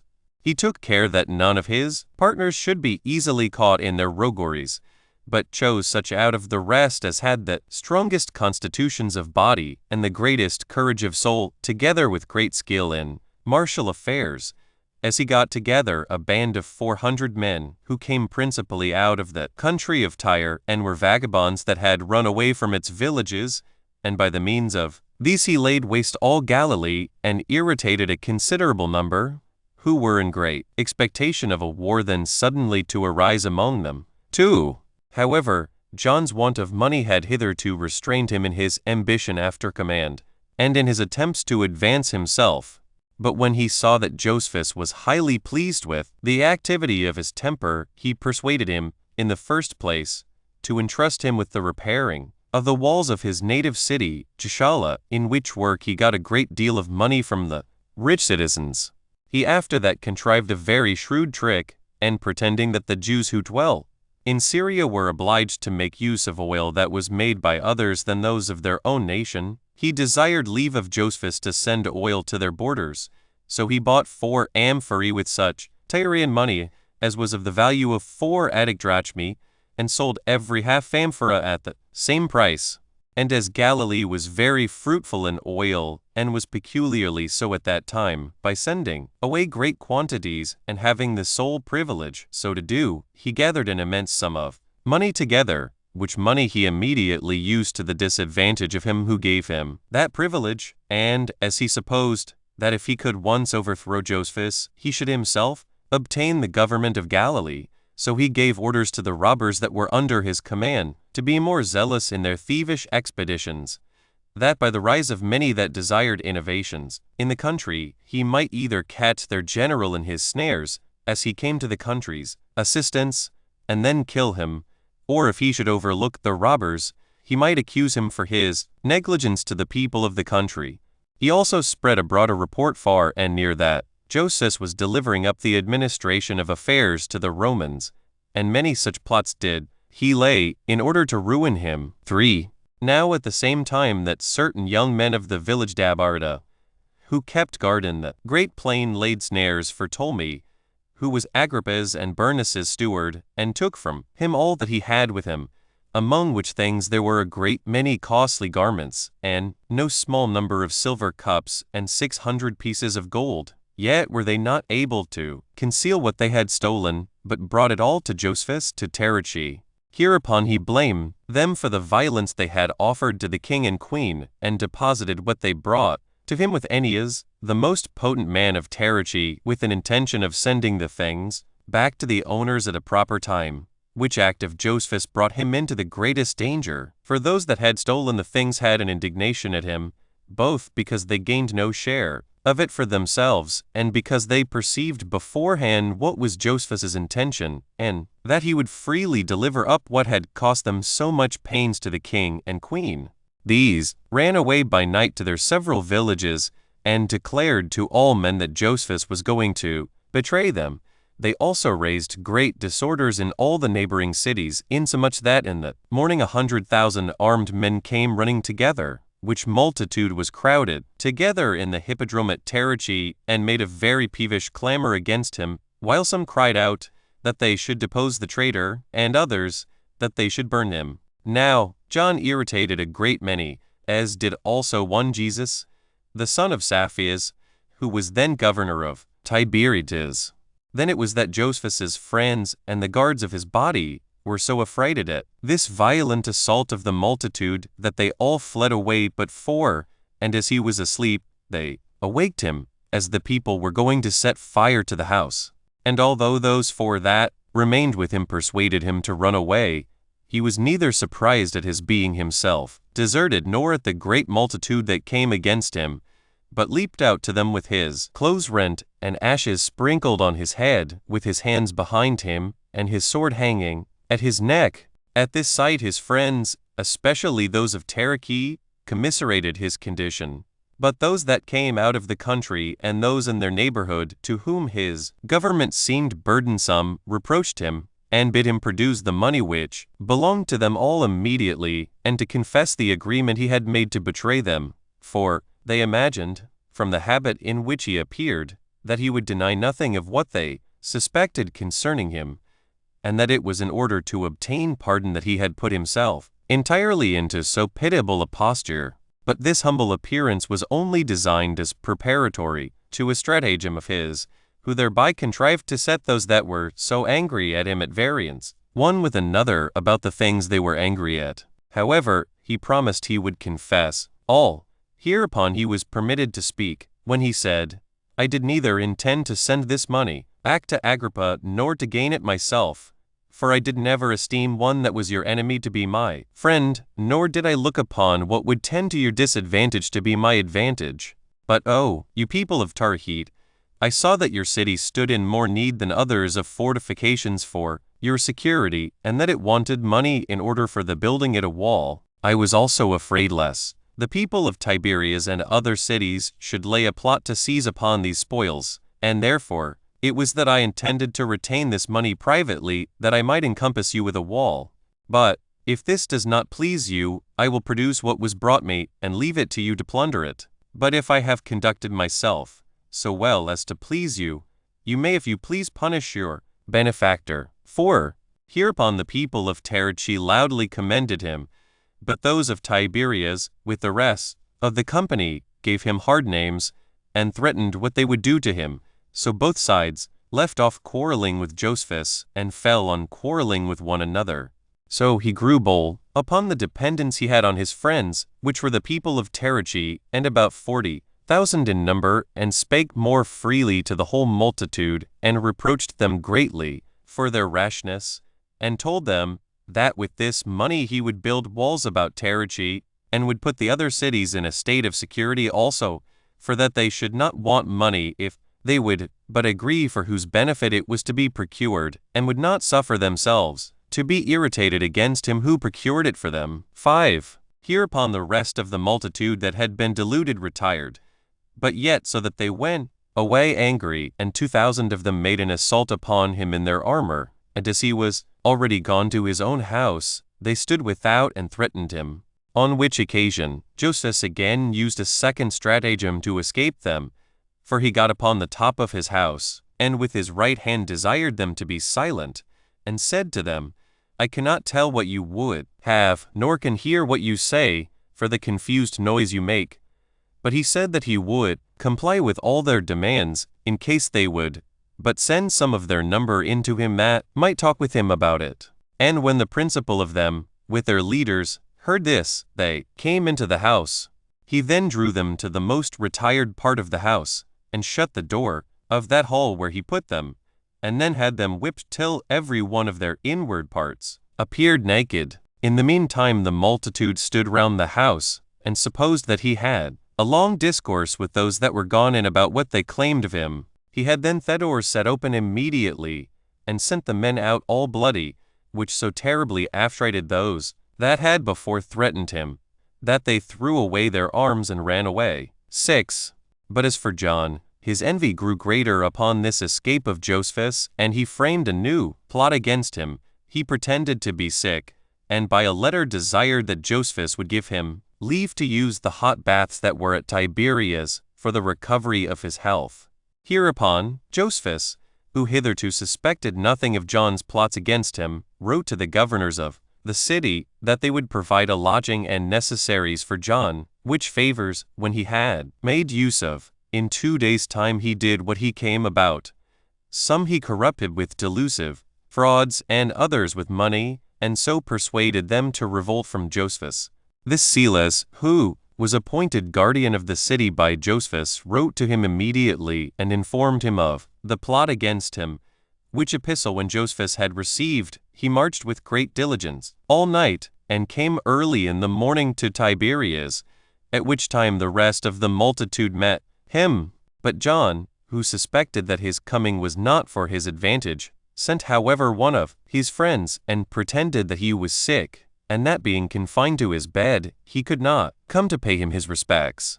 But as soon as Josephus had got the people of Tiberias together in the stadium, and tried to discourse with them about the letters that he had received, John privately sent some armed men, and gave them orders to slay him. But when the people saw that the armed men were about to draw their swords, they cried out, at which cry Josephus turned himself about, and when he saw that the swords were just at his throat, he marched away in great haste to the seashore, and left off that speech which he was going to make to the people, upon an elevation of 6 cubits high. He then seized on a ship which lay in the haven, and leaped into it with 2 of his guards, and fled away into the midst of the lake. 7. But now the soldiers he had with him took up their arms immediately, and marched against the plotters. But Josephus was afraid lest a civil war should be raised by the envy of a few men, and bring the city to ruin. So he sent some of his party to tell them that they should do no more than provide for their own safety, that they should not kill anybody, nor accuse any for the occasion they had afforded of disorder. Accordingly, these men obeyed his orders, and were quiet. But the people of the neighboring country, when they were informed of this plot, and of the plotter, they got together in great multitudes to oppose John. But he prevented their attempt, and fled away to Gischala, his native city, while the Galileans came running out of their several cities to Josephus, and as they were now become many 10,000s of armed men, they cried out that they were come against John the common plotter against their interest, and would at that same time burn him, and that city which had received him. Hereupon Josephus told them that he took their good will to him kindly, but still he restrained their fury, and intended to subdue his enemies by prudent conduct, rather than by slaying them. So he accepted those of every city which had joined in this revolt with John, by name, who had readily been shown him by these that came from every city, and caused public proclamation to be made, that he would seize upon the effects of those that did not forsake John within 5 days' time, and would burn both their houses and their families with fire. Whereupon 3,000 of John's party left him immediately, who came to Josephus, and threw their arms down at his feet. John then betook himself, together with his 2,000 Syrian runagates, from open attempts to more secret ways of treachery. Accordingly, he privately sent messengers to Jerusalem to accuse Josephus as having too great power, and to let them know that he would soon come as a tyrant to their metropolis, unless they prevented him. This accusation the people were aware of beforehand, but had no regard to it. However, some of the grandees, out of envy, and some of the rulers also, sent money to John privately that he might be able to get together mercenary soldiers in order to fight Josephus. They also made a decree of themselves, and this for recalling him from his government. Yet did they not think that decree sufficient, so they sent withal 2,500 armed men, and 4 persons of the highest rank amongst them, Joseph the son of Nomachus, and Ananias the son of Sadok, as also Simon and Judas the sons of Jonathan, all very able men in speaking, that these persons might withdraw the goodwill of the people from Josephus. These had it in charge, that if he would voluntarily come away, they should permit him to come and give an account of his conduct, but if he obstinately insisted upon continuing in his government, they should treat him as an enemy. Now Josephus's friends had sent him word that an army was coming against him, but they gave him no notice beforehand what the reason of their coming was, that being only known among some secret councils of his enemies, and by this means it was that 4 cities revolted from him immediately, Sepphoris, and Gamala, and Gischala, and Tiberiades. Yet did he recover these cities without war, and when he had routed those 4 commanders by stratagems, and had taken the most potent of their warriors, he sent them to Jerusalem, and the people of Galilee had great indignation at them, and were in a zealous disposition to slay. Not only these forces, but those that sent them also, had not these forces prevented it by running away. 8. Now John was detained afterward within the walls of Gischala, by the fear he was in of Josephus. But within a few days Tiberias revolted again, the people within it inviting King Agrippa to return to the exercise of his authority there. And when he did not come at the time appointed, and when a few Roman horsemen appeared that day, they expelled Josephus out of the city.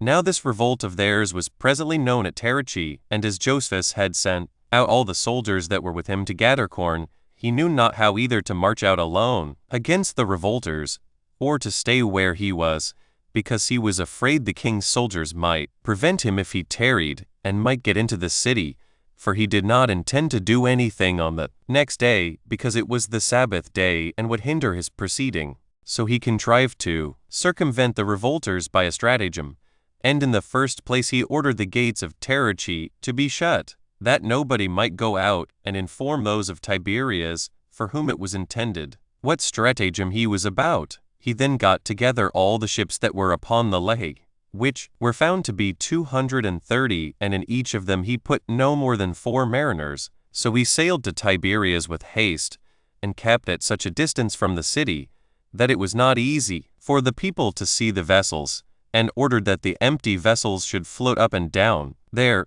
while himself, who had but 7 of his guards with him, and those unarmed also, went so near as to be seen. But when his adversaries, who were still reproaching him, saw him from the walls, they were so astonished that they supposed all the ships were full of armed men, and threw down their arms, and by signals of intercession they besought him to spare the city. 9.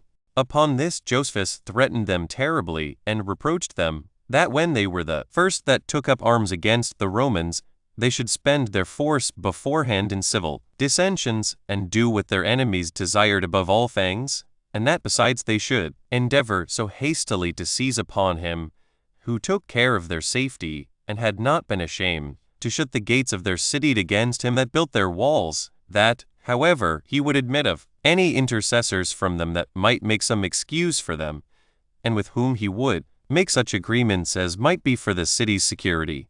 Hereupon 10 of the most potent men of Tiberias came down to him presently, and when he had taken them into one of his vessels, he ordered them to be carried a great way off from the city. He then commanded that 50 others of their senate, such as were men of the greatest eminence, should come to him, that they also might give him some security on their behalf. After which, under one new pretense or another, he called forth others, one after another, to make the leagues between them. He then gave order to the masters of those vessels which he had thus filled to sail away immediately for Taricheae, and to confine those men in the prison there, till at length he took all their senate, consisting of 600 persons, and about 2,000 of the populace, and carried them away to Taricheae. 35:10. And when the rest of the people cried out that it was one Clitus that was the chief author of this revolt, they desired him to spend his anger upon him only. But Josephus, whose intention it was to slay nobody, commanded one Flavius, belonging to his guards, to go out of the vessel, in order to cut off both Clitus's hands. Yet was Flavius afraid to go out by himself alone to such a large body of enemies, and refused to go. Now Clitus saw that Josephus was in a great passion in the ship, and ready to leap out of it, in order to execute the punishment himself. He begged, therefore, from the shore, that he would leave him one of his hands, which Josephus agreed to, upon condition that he would himself cut off the other hand. Accordingly he drew his sword, and with his right hand cut off his left, so great was the fear he was in of Josephus himself. And thus he took the people of Tiberias prisoners, and recovered the city again with empty ships and 7 of his guard. Moreover, a few days afterward he retook Gischala, which had revolted with the people of Sepphoris, and gave his soldiers leave to plunder it. Yet did he get all the plunder together and restored it to the inhabitants, and the like he did to the inhabitants of Sepphoris and Tiberiades.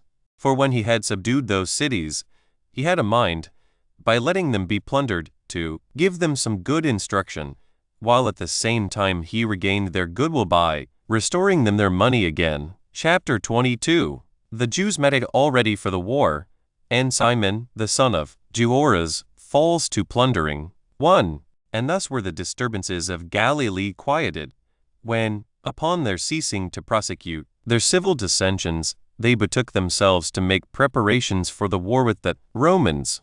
Now in Jerusalem the high priest Artemis, and do as many of the men of power as were not in the interest of the Romans, both repaired the walls, and made a great many warlike instruments, insomuch that in all parts of the city darts and all sorts of armor were upon the anvil. Although the multitude of the young men were engaged in exercises, without any regularity, and all places were full of tumultuous doings, yet the moderate sort were exceedingly sad, and a great many there were who, out of the prospect they had of the calamities that were coming upon them, made great lamentations.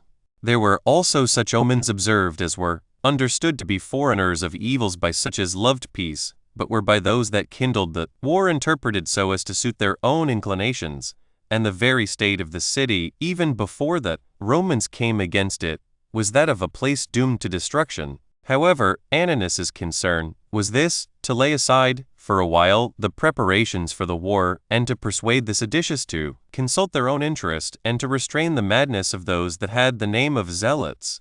But their violence was too hard for him, and what end he came to we shall relate hereafter. 2. But as for the Acrabbene toparchy, Simon, the son of Gioras, got a great number of those that were fond of innovations together, and betook himself to ravage the country.